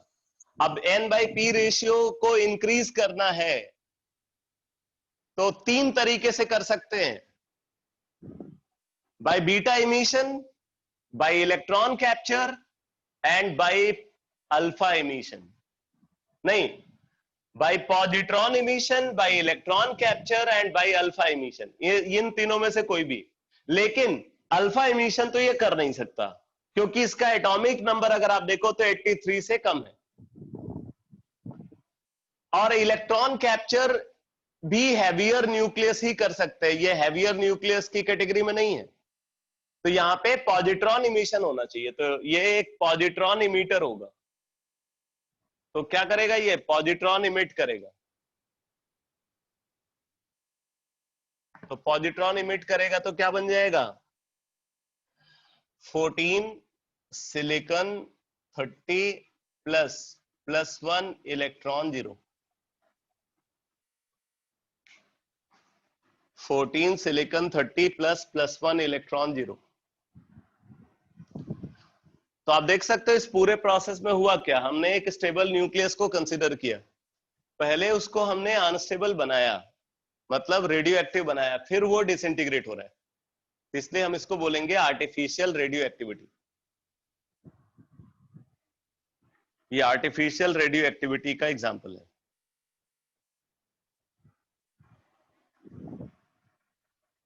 अब आप देखो दूसरा क्लासिफिकेशन यहाँ पे, तीसरा क्लासिफिकेशन बता रहे हैं चार्ज प्रोजेक्टाइल रिएक्शन। पहले तो आप ये समझ लीजिए प्रोजेक्टाइल क्या होता है। यहाँ पे प्रोजेक्टाइल का क्या मतलब है।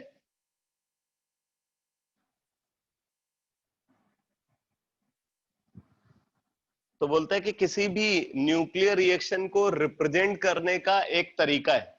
क्या तरीका है? पहले पेरेंट न्यूक्लियस को लिखो, सबसे पहले पेरेंट न्यूक्लियस को लिखो, फिर स्मॉल ब्रैकेट के अंदर पहले प्रोजेक्टाइल को लिखा जाता है, फिर कॉमा लगा करके इजेक्टाइल को लिखा जाता है। ये एब्रिविएटेड फॉर्म है न्यूक्लियर चेंज को रिप्रेजेंट करने का। सबसे पहले क्या करेंगे, सबसे पहले हम लिखेंगे पेरेंट न्यूक्लियस क्या है, पेरेंट न्यूक्लियस। उसके बाद ब्रैकेट के अंदर projectile comma ejectile. Then what is projectile? Projectile क्या है? प्रोजेक्टाइल वो पार्टिकल है जिसकी हम बम्बार्डिंग करा रहे हैं पेरेंट न्यूक्लियस के ऊपर। पेरेंट न्यूक्लियस पे जिस पार्टिकल की हम बम्बार्डिंग करा रहे हैं उसको प्रोजेक्टाइल बोलते हैं। और प्रोजेक्टाइल की बम्बार्डिंग से जो पार्टिकल इजेक्ट होता है, जो पार्टिकल इमिट होता है, उसको इजेक्टाइल बोलते हैं। प्रोजेक्टाइल वो पार्टिकल है जिसकी बम्बार्डिंग हम पेरेंट न्यूक्लियस के ऊपर करा रहे हैं, और प्रोजेक्टाइल की बम्बार्डिंग के बाद जो पार्टिकल इमिट होगा उसको इजेक्टाइल बोलेंगे। बोलो बेटा, ये समझ में आया? प्रोजेक्टाइल क्या है और इजेक्टाइल क्या है?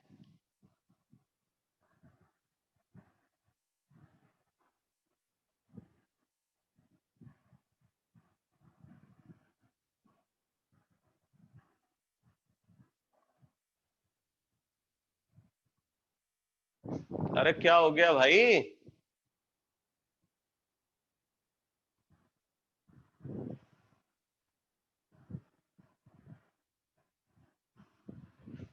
प्रोजेक्टाइल वो पार्टिकल है जिसकी हम बम्बार्डिंग करा रहे हैं पेरेंट न्यूक्लियस के ऊपर, और प्रोजेक्टाइल की बम्बार्डिंग से जो पार्टिकल प्रोड्यूस होता है उसको हम बोलते हैं इजेक्टाइल।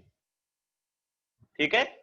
तो पेरेंट न्यूक्लियस के ऊपर प्रोजेक्टाइल की बम्बार्डिंग से इजेक्टाइल प्रोड्यूस होता है। ये तरीका है रिएक्शन को रिप्रेजेंट करने का।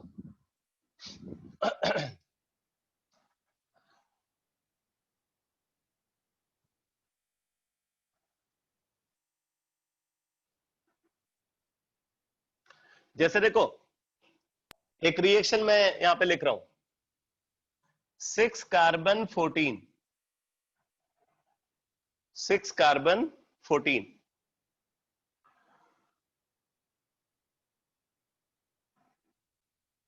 6 carbon 14 plus 1H1, 6 carbon 14 plus 1H1 gives 7 nitrogen 14, 7 nitrogen 14 plus 0N1,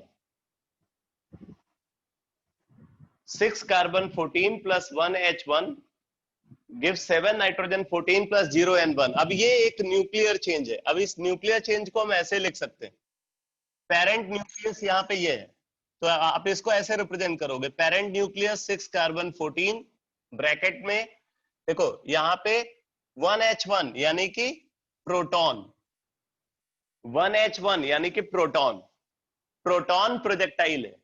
और इजेक्ट क्या हो रहा है? इजेक्ट हो रहा है neutron.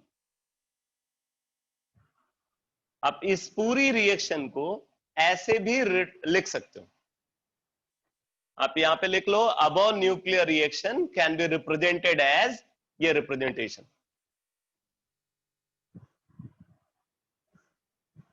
Above nuclear reaction can be represented as, और साथ में ये रिप्रेजेंटेशन लिख लो।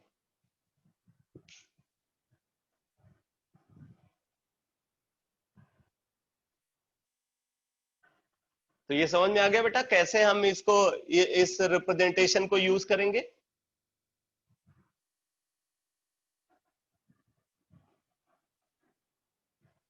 ये न्यूक्लियर रिएक्शन का जो एब्रिविएशन है, ये एब्रिविएशन कैसे हम यूज करेंगे समझ में आ गया।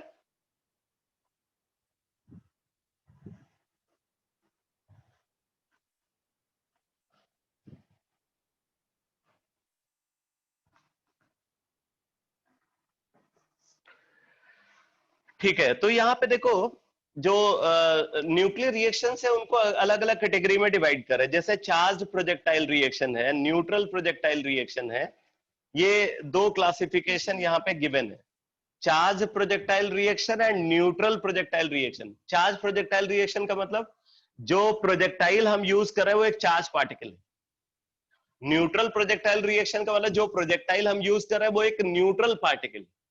जैसे न्यूट्रॉन की अगर हम बम्बार्डिंग करा रहे हैं तो वो न्यूट्रल प्रोजेक्टाइल रिएक्शन। अगर हम अल्फा पार्टिकल की बम्बार्डिंग करा रहे हैं तो वो एक चार्ज प्रोजेक्टाइल रिएक्शन होगी। बीटा पार्टिकल की बम्बार्डिंग करा रहे हैं तो चार्ज प्रोजेक्टाइल रिएक्शन। तो अब जैसे यहां पे देखो बोला कि majority of nuclear reactions come under this category, such reactions में be carried out by accelerated protons, deuterons और अल्फा पार्टिकल्स। प्रोटॉन्स, ड्यूट्रॉन्स और अल्फा पार्टिकल्स को एक्सेलरेट करके उनको हाई काइनेटिक एनर्जी प्रोवाइड करते और फिर वो हाई काइनेटिक एनर्जी के थ्रू एक न्यूक्लियस को जाकर के हिट करते और उस प्रोसेस में इजेक्टाइल प्रोड्यूस होता है। तो जैसे अगर प्रोटॉन इजेक्टाइल है तो कौन कौन सी रिएक्शन होगी? प्रोटॉन न्यूट्रॉन टाइप, मतलब प्रोटॉन प्रोजेक्टाइल है और न्यूट्रॉन इजेक्टाइल है। प्रोटॉन प्रोजेक्टाइल है और अल्फा पार्टिकल इजेक्टाइल है। प्रोटॉन प्रोजेक्टाइल है और गामा रेडिएशंस प्रोड्यूस हो रही हैं, वो इजेक्टाइल हो गया। प्रोटॉन प्रोजेक्टाइल है और ड्यूट्रॉन इजेक्टाइल है। इसी तरीके से अगर ड्यूट्रॉन की बम्बार्डिंग करा रहे हैं तो deuteron projectile proton ejectile, deuteron projectile neutron ejectile, deuteron projectile alpha particle ejectile and deuteron projectile gamma radiations ejectile. ठीक है, ऐसे अल्फा पार्टिकल की अगर बम्बार्डिंग करा रहे तो alpha particle projectile neutron ejectile, alpha particle projectile proton ejectile. अब यहां पे बोला है by writing Pn means proton is absorbed and neutron is emitted. अब यहां पे कुछ रिएक्शंस लिखी हुई हैं, जैसे एक रिएक्शन लिखी हुई है। अब देखो आप रिएक्शन को कैसे कंप्लीट कर सकते हो। आपको गिवन होगा ये 11 सोडियम 24 और ब्रैकेट में लिखा होगा Pn। अब आपको इसको एक्सपेंडेड फॉर्म में लिखना है। अब एक्सपेंडेड फॉर्म में कैसे लिखोगे? पहले तो पेरेंट न्यूक्लियस लिख लो, फिर Pn टाइप रिएक्शन है तो प्रोजेक्टाइल है यहां पे प्रोटॉन तो 1H1 गिव्स, यहां पे एक पार्टिकल प्रोड्यूस हो रहा है 0N1। अब आपको इसको बैलेंस करना है। तो अब देखो मास नंबर, इधर एटॉमिक नंबर का सम 12 है, तो इसका मतलब यहाँ पे जो डॉटर न्यूक्लियस होगा उसका एटॉमिक नंबर 12 होगा और एटॉमिक नंबर 12 होता है बेटा मैग्नीशियम के लिए। अब उसका मास नंबर पता करना है तो देखो यहाँ पे टोटल सम मास नंबर का 25 आ रहा है और यहाँ पे 1 ऑलरेडी है, तो इसका मतलब ये होना चाहिए 12 मैग्नीशियम 24। इस तरीके से आप रिएक्शन को लिखोगे। अगर ये गिवन है तो ऐसे लिखोगे और अगर ये गिवन है तो उसको इस फॉर्म में रिप्रेजेंट किया जा सकता है एब्रिविएशन में। छोटे फॉर्म में उसको इस तरीके से लिखेंगे और एक्सपैंड करके ऐसे लिखेंगे।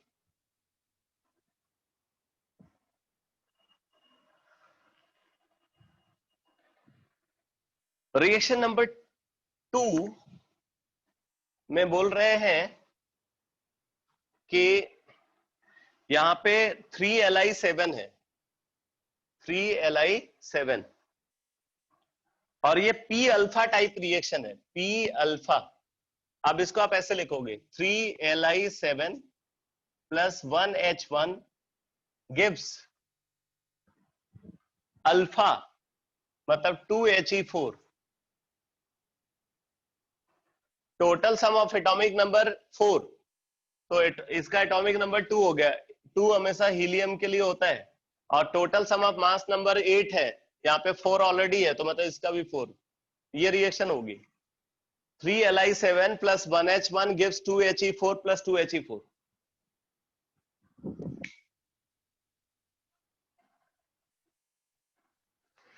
अब इस रिएक्शन का हिस्टोरिकल इंपॉर्टेंस बता रहे हैं। नीचे देखो लिखा हुआ है, reaction 2 is first artificial nuclear reaction. सबसे पहले जो आर्टिफिशियल न्यूक्लियर रिएक्शन परफॉर्म की गई वो ये रिएक्शन थी। तो ये इसकी इंपॉर्टेंस है, ये आपको याद रखना चाहिए। ये फर्स्ट आर्टिफिशियल न्यूक्लियर रिएक्शन है। भाई नेचुरल न्यूक्लियर रिएक्शंस तो बहुत सारी हैं। जितने भी रेडियो एक्टिव एलिमेंट है वो नेचुरल मैनर में डिसइंटीग्रेट होते रहते हैं, लेकिन सबसे पहले किसी आर्टिफिशियल न्यूक्लियर रिएक्शन को अगर परफॉर्म किया गया तो वो ये रिएक्शन थी। ये फर्स्ट आर्टिफिशियल न्यूक्लियर रिएक्शन है, ये इसका हिस्टोरिकल इंपॉर्टेंस है। इसी तरीके से दो और इंपॉर्टेंट इंफॉर्मेशन गिवन है, इसमें से एक तो आईआईटी एग्जाम में पूछा जा चुका है। जैसे यहां पे बोला neutron was discovered through reaction 6। आपको पता है न्यूट्रॉन को डिस्कवर किया चैडविक ने। चैडविक ने 1933 में न्यूट्रॉन को डिस्कवर किया, और न्यूट्रॉन को डिस्कवर करने के लिए उन्होंने इसी रिएक्शन को यूज किया था। Neutron was discovered through reaction 6। तो रिएक्शन 6 क्या है? अल्फा एन टाइप रिएक्शन है, पेरेंट न्यूक्लियस बेरिलियम है। पेरेंट न्यूक्लियस यहां पे बेरिलियम है और अल्फा एन टाइप रिएक्शन है। तो आप इसको कैसे लिखोगे? 4 beryllium 9 plus 2He4 gives 0N1 plus mass number का सम 6। तो 6 और एटॉमिक एटॉमिक नंबर का सम 6 है, तो यहाँ पे 6 आ जाएगा उसका एटॉमिक नंबर, और मास नंबर का सम 13 है, 1 यहाँ पे ऑलरेडी है, तो 6 carbon 12। This reaction is used to discover neutron. Neutron को डिस्कवर करने के लिए इस रिएक्शन को यूज किया गया। ये इसका हिस्टोरिकल इंपॉर्टेंस है।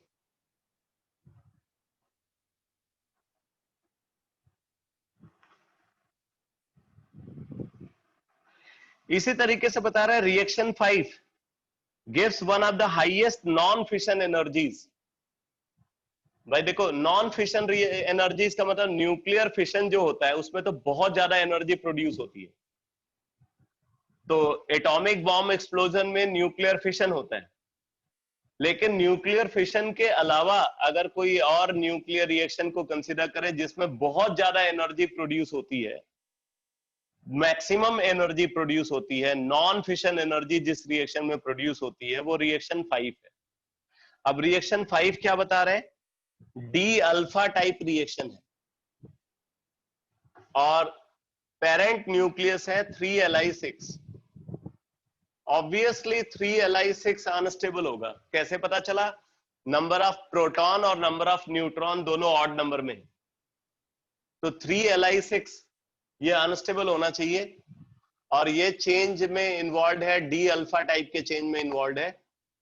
अब इसको आप ऐसे लिखोगे 3Li6 प्लस ड्यूट्रॉन, ड्यूट्रॉन यानी कि 1H2 gives 2He4 alpha, plus यहाँ पे देखो एटॉमिक नंबर का सम 4 है, तो इसका एटॉमिक नंबर 2 होना चाहिए। 2 हीलियम के लिए होता है, और मास नंबर का सम जो है यहाँ पे 8 आ रहा है, तो 4 यहाँ पे है, तो ये होना चाहिए। तो 3Li6 plus 1H1 gives 2He4 plus 2He4। ये ऐसा न्यूक्लियर चेंज है जिसमें सबसे ज्यादा एनर्जी प्रोड्यूस होती है, other than nuclear fission. Other than nuclear fission सबसे ज्यादा एनर्जी प्रोड्यूस करने वाली रिएक्शन ये है।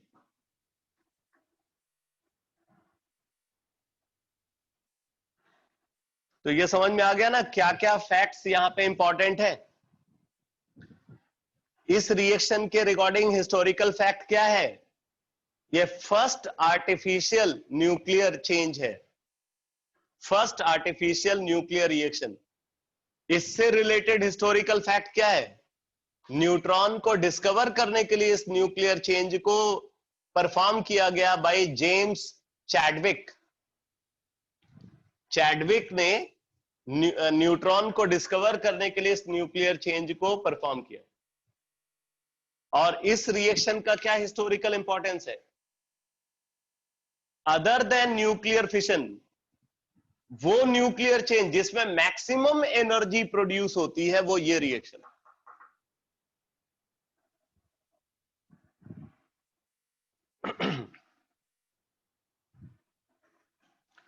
अब इसी तरीके से आप न्यूट्रल प्रोजेक्टाइल रिएक्शन को समझ सकते हो। मैं यहाँ पे कुछ आपको बता नहीं रहा हूं, अब आप अपने आप से समझ सकते हो इसको। इसके बाद गिवन है स्पेलेशन रिएक्शन। स्पेलेशन रिएक्शन और न्यूक्लियर फिशन में लोगों को अक्सर कंफ्यूजन होता है। तो स्पेलेशन रिएक्शन और न्यूक्लियर फिशन में क्या डिफरेंस है? अब जरा डिफरेंस समझो बेटा। स्पेलेशन रिएक्शन में क्या होता है, हमारे पास एक हैवी न्यूक्लियस होगा, एक हैवी न्यूक्लियस है हमारे पास।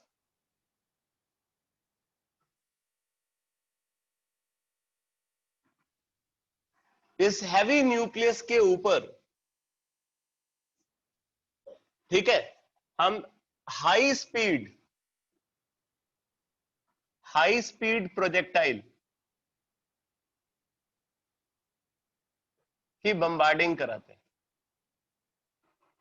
इसके ऊपर एक हाई स्पीड प्रोजेक्टाइल की बम्बार्डिंग कराते हैं। तो क्या होता है,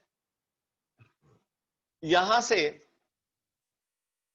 एक लाइटर न्यूक्लियस प्रोड्यूस हो जाता है।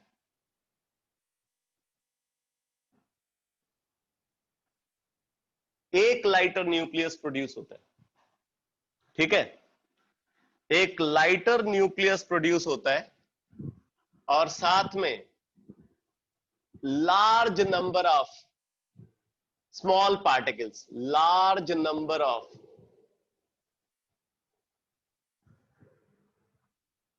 स्मॉल पार्टिकल्स ये प्रोड्यूस होते हैं।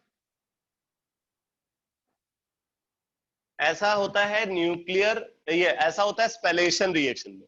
अब मैं इसी के साथ फिशन भी लिख देता हूं तो आपको दोनों का डिफरेंस समझ में आ जाएगा। न्यूक्लियर फिशन में क्या होता है? न्यूक्लियर फिशन में हम एक हैवी न्यूक्लियस को कंसीडर करते हैं।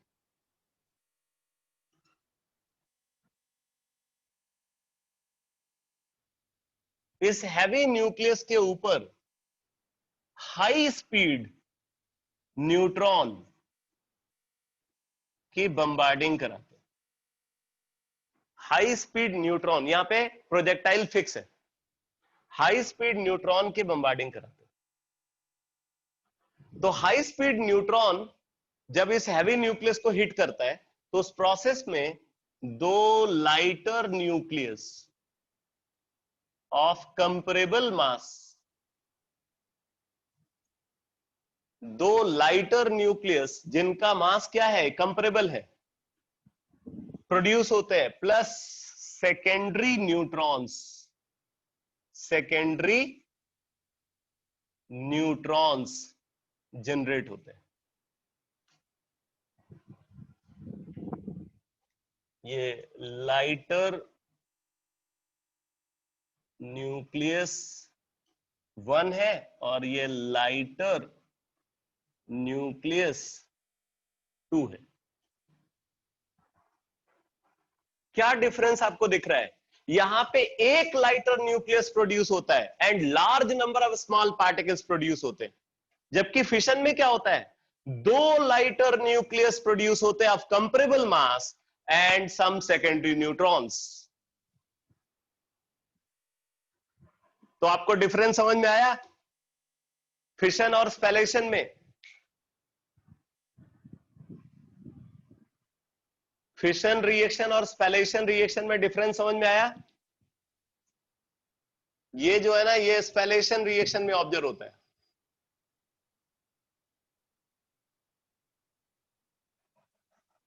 और ये न्यूक्लियर फिशन में ऑब्जर्व होता है।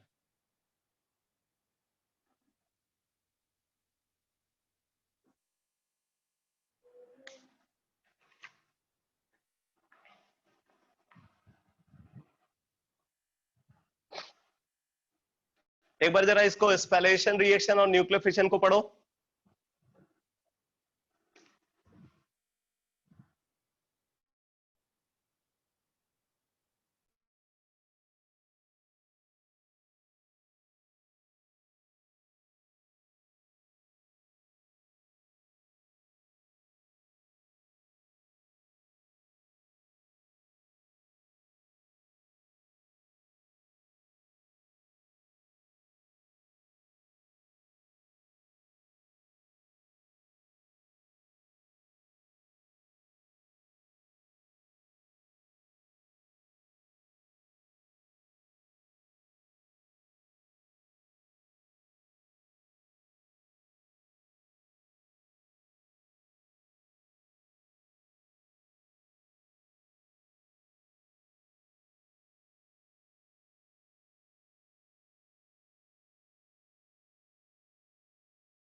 तो स्पेलेशन रिएक्शन में बोल रहा है bombardment of very high energy charge particle.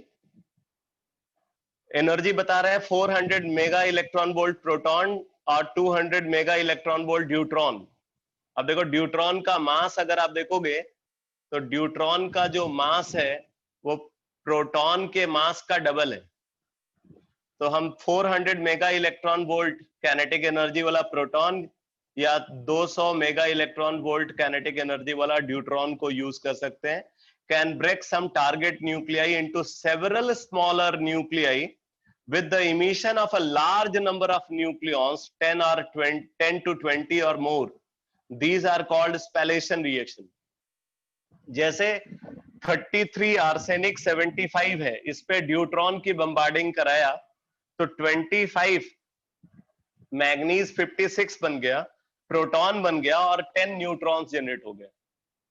ठीक है, ऐसे ही 92 यूरेनियम 238 है, उस पे अल्फा पार्टिकल की बम्बार्डिंग कराई तो अल्फा पार्टिकल के बम्बार्डिंग से प्रोड्यूस हो गया 74 tungsten 187 plus 20 proton plus 35 neutrons.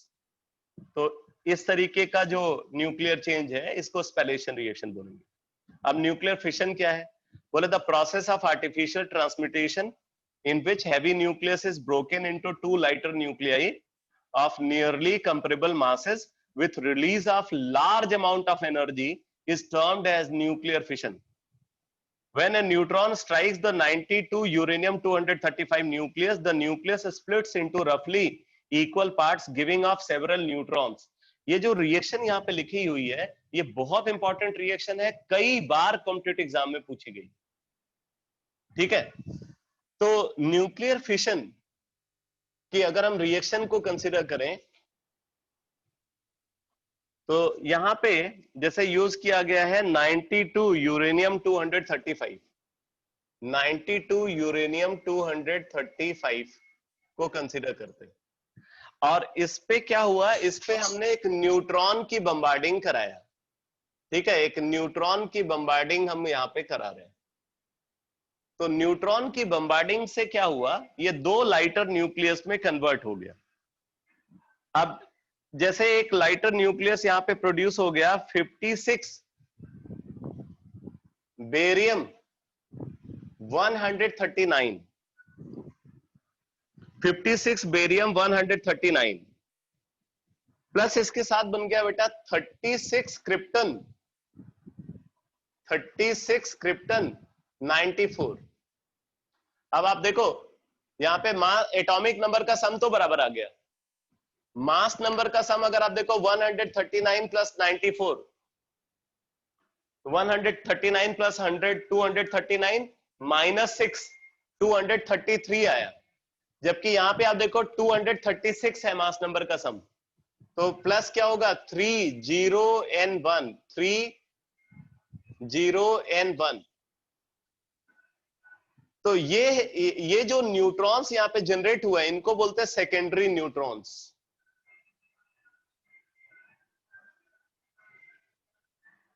ये सेकेंडरी न्यूट्रॉन्स है। अब देखो ये सेकेंडरी न्यूट्रॉन्स बाय बर्थ इतनी ज्यादा काइनेटिक एनर्जी एक्वायर करते हैं जितनी काइनेटिक एनर्जी इस न्यूट्रॉन को हमने आर्टिफिशियली प्रोवाइड किया था। इसका मतलब ये न्यूट्रॉन्स कैपेबल है फर्दर 3 न्यूक्लियस को ब्रेक करने के लिए। ठीक है, तो एक तरीके से अगर आप देखो तो यहां पे कुछ इस तरीके से पूरा चेंज हो रहा है कि हमने एक पेरेंट न्यूक्लियस मान लो एक्स लिया है, एक्स पे हमने एक न्यूट्रॉन की बम्बार्डिंग कराया, तो क्या हुआ इस प्रोसेस में, इस प्रोसेस में प्रोड्यूस हो गया Y एंड Z, दो लाइटर न्यूक्लियस Y और Z बन गए और इनके साथ 3 न्यूट्रॉन जनरेट हो गए, 3 न्यूट्रॉन यहां पे जनरेट हो गए। अब ये 3 न्यूट्रॉन क्या करता है, ये 3 न्यूट्रॉन फर्दर 3 अलग अलग एक्स न्यूक्लियस को ब्रेक कर देता है। ये फर्दर 3 अलग अलग एक्स न्यूक्लियस को ब्रेक करेगा, और अगर ये 3 अलग अलग एक्स न्यूक्लियस को ब्रेक करेगा तो हर एक्स न्यूक्लियस की ब्रेकिंग से Y और Z प्रोड्यूस होगा, प्लस यहां पे 3 न्यूट्रॉन जनरेट होंगे। ठीक है, ऐसे ही यहां भी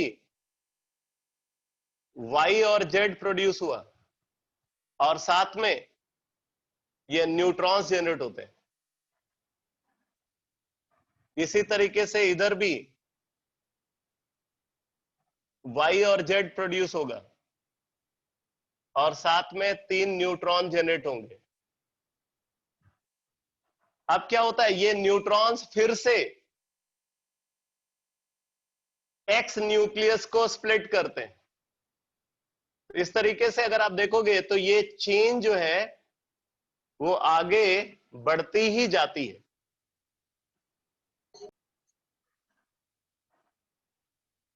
आप इस तरीके से देखो तो ये चेन लगातार और बढ़ती जाती है। पहले स्टेप में आपने देखा एक एक्स न्यूक्लियस ब्रेक हुआ, दूसरे स्टेप में 3 ब्रेक हुए, तीसरे स्टेप में 9 ब्रेक होते हैं, चौथे में अगर आप देखोगे 27 ब्रेक होंगे। मतलब यहां पे आप देखोगे एक जीपी बनती है, एक जीपी का फॉर्मेशन होगा। ठीक है, फर्स्ट स्टेप में एक न्यूक्लियस, सेकेंड स्टेप में 3 न्यूक्लियस, थर्ड स्टेप में 9 न्यूक्लियस, फोर्थ स्टेप में 27 न्यूक्लियस, फिफ्थ स्टेप में 81 न्यूक्लियस। ये ब्रेक होते जाएंगे। अगर आप इनको अरेंज करो, क्योंकि इस पे भी क्वेश्चन पूछा गया है,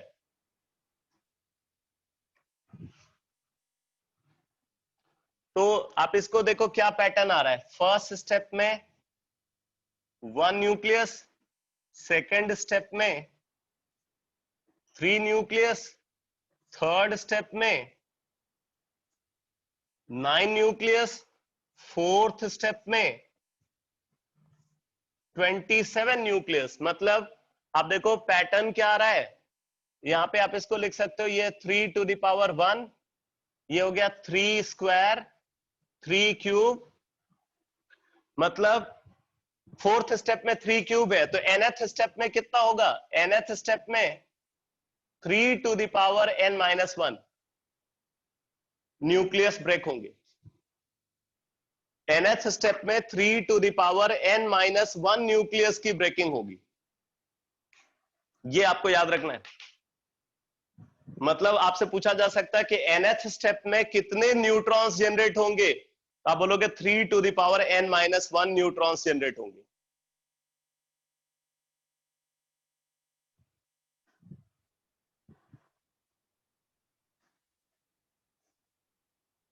ये समझ में आ गया बेटा?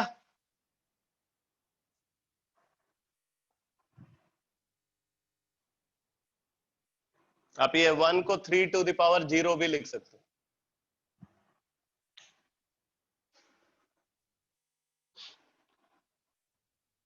सर फर्स्ट स्टेप में 3 न्यूट्रॉन नहीं आए थे, जैसे जब न्यूट्रॉन ने एक्स के साथ बम्बार्ड किया तो वाई और जेड और 3 न्यूट्रॉन नहीं बने?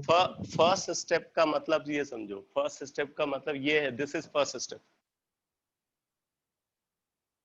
ये सेकंड स्टेप है। ठीक है सर। ठीक है, इस तरीके से।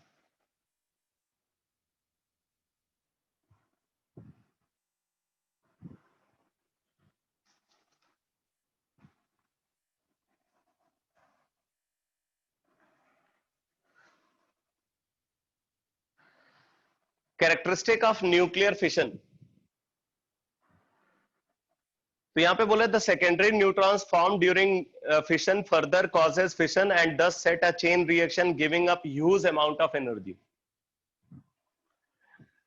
यहाँ पे एक इंफॉर्मेशन वॉच आउट में भी लिखी हुई है, जरा इस इंफॉर्मेशन को देखो। बोल रहे हैं कि 92 uranium 238 does not show fission by slow speed neutrons. Slow speed neutrons 92 uranium 238 को ब्रेक नहीं कर सकते, and that is why refining of uranium is necessary before its use as a nuclear fuel in reactors। Uranium को nuclear fuel के form में nuclear reactors के अंदर use किया जाता है। तो यूरेनियम के जो दो मेजर आइसोटोप्स हैं उनमें यूरेनियम 238 और यूरेनियम 235 है। तो बोले उसमें से जो यूरेनियम 238 है उसको स्लो स्पीड न्यूट्रॉन ब्रेक नहीं कर पाते, जबकि यूरेनियम 235 को वो ब्रेक कर लेते हैं। इसका मतलब यूरेनियम 235 एक अच्छा न्यूक्लियर फ्यूल है। बट प्रॉब्लम क्या है, बोला कि जो नेचुरली अकरिंग यूरेनियम है, देखो यहां लिखा हुआ है natural uranium consist of 99.3% uranium 238 and 0.7% uranium 235। तो जो नेचुरल यूरेनियम होता है उसमें यूरेनियम 238 का 99.3% और यूरेनियम 235 का 0.7% प्रेजेंट होता है। तो आपको क्या करना पड़ेगा, आपको उस यूरेनियम को ट्रीट करना होगा और ट्रीटमेंट से यूरेनियम 235 का अमाउंट को बढ़ाना पड़ेगा। अब कैसे बढ़ाते हैं इसको, उसमें गैसियस स्टेट का एक कॉन्सेप्ट इन्वॉल्व होता है। तो कैसे बढ़ाते हैं, जरा प्रोसीजर समझना। क्या करते हैं, इस यूरेनियम को फ्लोरीन से रिएक्ट कराते हैं। यूरेनियम को किससे रिएक्ट कराते हैं, फ्लोरीन के साथ। तो बन जाता है यूरेनियम हेक्सा फ्लोराइड, UF6 का फॉर्मेशन होता है। यूरेनियम फ्लोरीन के साथ कंबाइन करके फॉर्म करता है UF6। अब यहाँ पे UF6 को देखो तो क्योंकि यूरेनियम 235 भी है और यूरेनियम 238 भी है, तो यूरेनियम 235 वाला भी UF6 बनेगा और यूरेनियम 238 वाला भी UF6 बनेगा, और ये गैसियस फॉर्म में प्रेजेंट होते हैं एट हायर टेम्परेचर। ठीक है, हायर टेम्परेचर पे ये गैसीफाई हो जाते हैं, वोलेटाइल सब्सटेंसेस है। तो हायर टेम्परेचर पे जब हम इनको कंसीडर करेंगे तो क्या होगा, ये गैसियस फॉर्म में प्रेजेंट होंगे। अब हम क्या करते हैं, इसको इससे अलग करते हैं, इसका सेपरेशन करते हैं इसके साथ, और उसके लिए यूज करते हैं डिफ्यूजन को। क्या करेंगे, कंटेनर के अंदर ये दोनों गैसेस प्रेजेंट है और फिर उसको डिफ्यूज करेंगे, बाहर निकालेंगे गैस को। तो जो गैस बाहर जा रही होगी उसमें इसका अमाउंट ज्यादा होगा क्योंकि इसका मॉलिक्यूलर मास कम है। ये UF6 जिसमें यूरेनियम 235 है, इसका मॉलिक्यूलर मास कम है। तो मॉलिक्यूलर मास कम होने की वजह से क्या होगा, इसका रेट ऑफ डिफ्यूजन ज्यादा होगा। ये फास्ट मैनर में डिफ्यूज होगा और ये स्लो मैनर में डिफ्यूज होगा, इसलिए जो आउटगोइंग गैस होगी उसमें इसका अमाउंट ज्यादा होगा।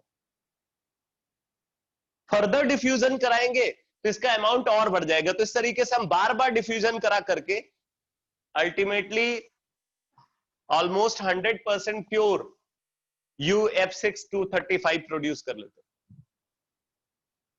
और फिर इसको as a nuclear fuel use किया जाता है। तो ये सेपरेशन कैसे करेंगे वो समझ में आया बेटा?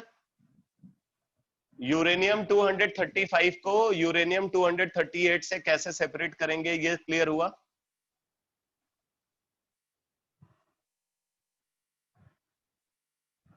ठीक है, पहले यूरेनियम को फ्लोरीन के साथ रिएक्ट कराते हैं तो उससे यूरेनियम हेक्साफ्लोराइड बन जाता है। उसमें दो टाइप के यूरेनियम हेक्साफ्लोराइड बनेंगे, एक में लाइटर आइसोटोप प्रेजेंट होगा, दूसरे में हैवियर आइसोटोप प्रेजेंट होगा। जिसमें लाइटर आइसोटोप प्रेजेंट है उसका मॉलिक्यूलर मास कम है और जिसका मॉलिक्यूलर मास कम होगा उसका रेट ऑफ डिफ्यूजन ज्यादा होगा।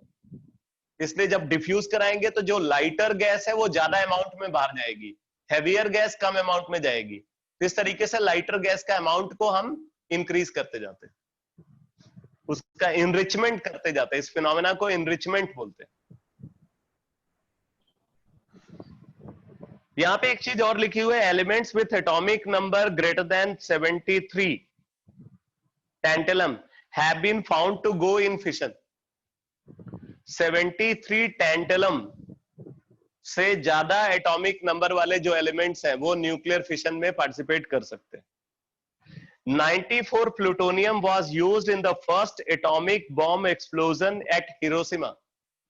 हिरोशिमा पे जो एटॉमिक बॉम्ब एक्सप्लोजन कराया गया था उसमें 94 प्लूटोनियम को यूज किया गया था। अब यहां पे देखो लिखा हुआ nuclear fission is uncontrolled reaction in atomic bomb explosion, whereas in nuclear reactors it is controlled by using control rod of boron steel or cadmium which capture some of the neutrons so that chain reaction does not become violent। बहुत important information है। जैसे देखो बोला जा रहा है कि nuclear fission atomic bomb explosion में भी यूज होता है और वही न्यूक्लियर फिशन न्यूक्लियर रिएक्टर्स में भी यूज होता है जिनको हम इलेक्ट्रिसिटी प्रोड्यूस करने के लिए यूज करते हैं। ठीक है, तो न्यूक्लियर फिशन को एटॉमिक बॉम्ब एक्सप्लोजन में भी परफॉर्म किया जाता है और वही न्यूक्लियर फिशन को न्यूक्लियर रिएक्टर्स के अंदर भी परफॉर्म किया जाता है, बट दोनों में डिफरेंस है। जो एटॉमिक बॉम्ब एक्सप्लोजन में न्यूक्लियर फिशन होता है वो अनकंट्रोल्ड होता है, बट न्यूक्लियर रिएक्टर्स के अंदर जो न्यूक्लियर फिशन होता है वो कंट्रोल्ड होता है। अब कैसे कंट्रोल किया जाता है वो देखो, जैसे हमने एक न्यूट्रॉन की बम्बार्डिंग कराई तो 3 न्यूट्रॉन जनरेट हुए, फिर 3 से 9, फिर 9 से 27, फिर 27 से 81। इसलिए क्या होता है वो रिएक्शन आगे चल करके और वायलेंट होती जाती। बट न्यूक्लियर रिएक्टर के अंदर क्या होता है, एक न्यूट्रॉन की बम्बार्डिंग कराया, 3 न्यूट्रॉन जनरेट हुए, उनमें से 2 को एब्जॉर्ब कर लिया, बच गया एक। वो एक फर्दर एक ही न्यूक्लियस को ब्रेक करता है, फिर 3 जनरेट होंगे, 2 को एब्जॉर्ब कर लेंगे, फिर एक बच गया तो वो फिर से एक न्यूक्लियस को ब्रेक करेगा, फिर से 3 जनरेट होंगे, 2 को एब्जॉर्ब कर लेंगे। इस तरीके से वहां पे nuclear fission reaction controlled manner में प्रोसीड करती। तो अब बात आती है कि जो न्यूट्रॉन जनरेट हो रहे हैं उन न्यूट्रॉन को एब्जॉर्ब करने के लिए क्या यूज करते हैं। तो बोला जा रहा है कि it is controlled by using control rod of boron steel और cadmium which capture some of the neutrons so that chain reaction does not become violent। ठीक है, न्यूट्रॉन को एब्जॉर्ब करने के लिए क्या यूज करते हैं, कंट्रोल रॉड यूज करते हैं जो कि बोरॉन स्टील या कैडमियम से बना होता है। तो ये इंपॉर्टेंट है, ये आपको याद होना चाहिए। कंट्रोल रॉड न्यूट्रॉन को एब्जॉर्ब करने के लिए जो यूज करते हैं वो बोरॉन स्टील या कैडमियम से बना होता है। Slow Downing the speed of neutron एक और तरीका है, या तो कंट्रोल रॉड यूज करो और सेकेंडरी न्यूट्रॉन को एब्जॉर्ब कर लो, या दूसरा तरीका यह है कि न्यूट्रॉन की स्पीड को स्लो कर दो। अगर न्यूट्रॉन की स्पीड को आप रिड्यूस कर दोगे तो वो फिशन के लिए कैपेबल नहीं रहेगा। तो बोले slow Downing the speed of neutrons is also done by moderators. Neutron moderator use करते हैं। न्यूट्रॉन मॉडरेटर क्या है? Heavy water, graphite, so that neutrons can be captured more readily by the fuel. The coolant liquid can also used as the neutron moderator. Neutron moderator के form में coolant liquid को भी use कर सकते हैं। Usually coolant liquid is heavy water. Usually coolant liquid is heavy water. तो अब ये सारी इंफॉर्मेशन समझ में आ गई बेटा? इस पैराग्राफ में जो पूरी इंफॉर्मेशन थी वो क्लियर हुई? ठीक है, तो इस पे जो है ना, इस पे काफी क्वेश्चन पूछे गए हैं इस पैराग्राफ में जो इंफॉर्मेशन गिवन है। जैसे कंट्रोल रॉड किससे बना होता है और न्यूट्रॉन मॉडरेटर क्या होता है, ये अक्सर पूछा जाता है। अच्छा, एक और बात यहाँ पे बता रहे हैं, there should be critical size of fissionable material to maintain a fission chain. Fission chain को मेंटेन करने के लिए जो फिशनेबल मटेरियल है उसका सर्टेन क्रिटिकल मास होना चाहिए। अगर मास उस क्रिटिकल मास से कम है तो फिशन नहीं होगा, और तब हम उसको बोलेंगे सब क्रिटिकल। अगर फिशनेबल मटेरियल का मास क्रिटिकल मास जो फिशन के लिए रिक्वायर्ड है उससे कम है तो फिशन नहीं होगा, और तब उस मास को क्या बोलेंगे? सब क्रिटिकल। और अगर फिशनेबल मटेरियल का मास क्रिटिकल मास से ज्यादा है तो फिशन होगा, और तब हम उसको बोलेंगे super critical. Critical mass, super critical mass and सब क्रिटिकल मास, ये तीन टर्म डिफाइंड होते हैं। सब क्रिटिकल मास अगर होगा तो फिशन नहीं होगा, क्रिटिकल मास या सुपर क्रिटिकल मास होगा तो फिशन होगा। हुआ क्लियर?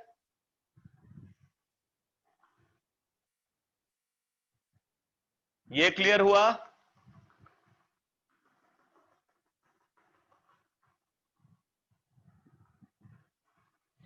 ठीक है, अब इसके बाद आगे न्यूक्लियर फ्यूजन गिवन है, तो मैं बोलूंगा कि आप एक बार इसको पूरा पढ़ जाओ अपने आप से। न्यूक्लियर फ्यूजन, जो सन से जो एनर्जी हमें मिलती है और न्यूक्लियर फ्यूजन के थ्रू मिलती है, तो आप न्यूक्लियर फ्यूजन को एक बार पढ़ जाओ। मैं इसको ये और इसके जो एप्लीकेशंस है रेडियो एक्टिविटी के, इसको कल की क्लास में समराइज कर दूंगा। 15 मिनट के करीब जो है लगेगा। उसके बाद हम लोग जो है कल से सरफेस केमिस्ट्री स्टार्ट कर देंगे। ठीक है, तो सरफेस केमिस्ट्री में मैं आपको पेज नंबर बोलता जाऊंगा, ठीक है, और किसी भी पेज नंबर पे जो जो इंफॉर्मेशन आप मुझे बोलोगे वो इंफॉर्मेशन को मैं एक्सप्लेन करता जाऊंगा। और मैंने आपको जैसा बोला है कि पूरा कैटालिसिस वाला पार्ट जो है वो आपको एनसीईआरटी से और बुकलेट से पढ़ करके रखना है।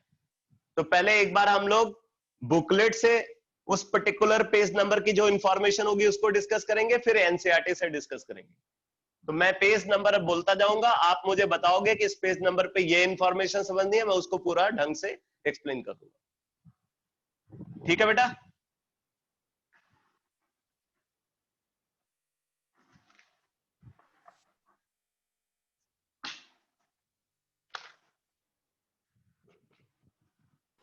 Thank you sir. ओके बेटा।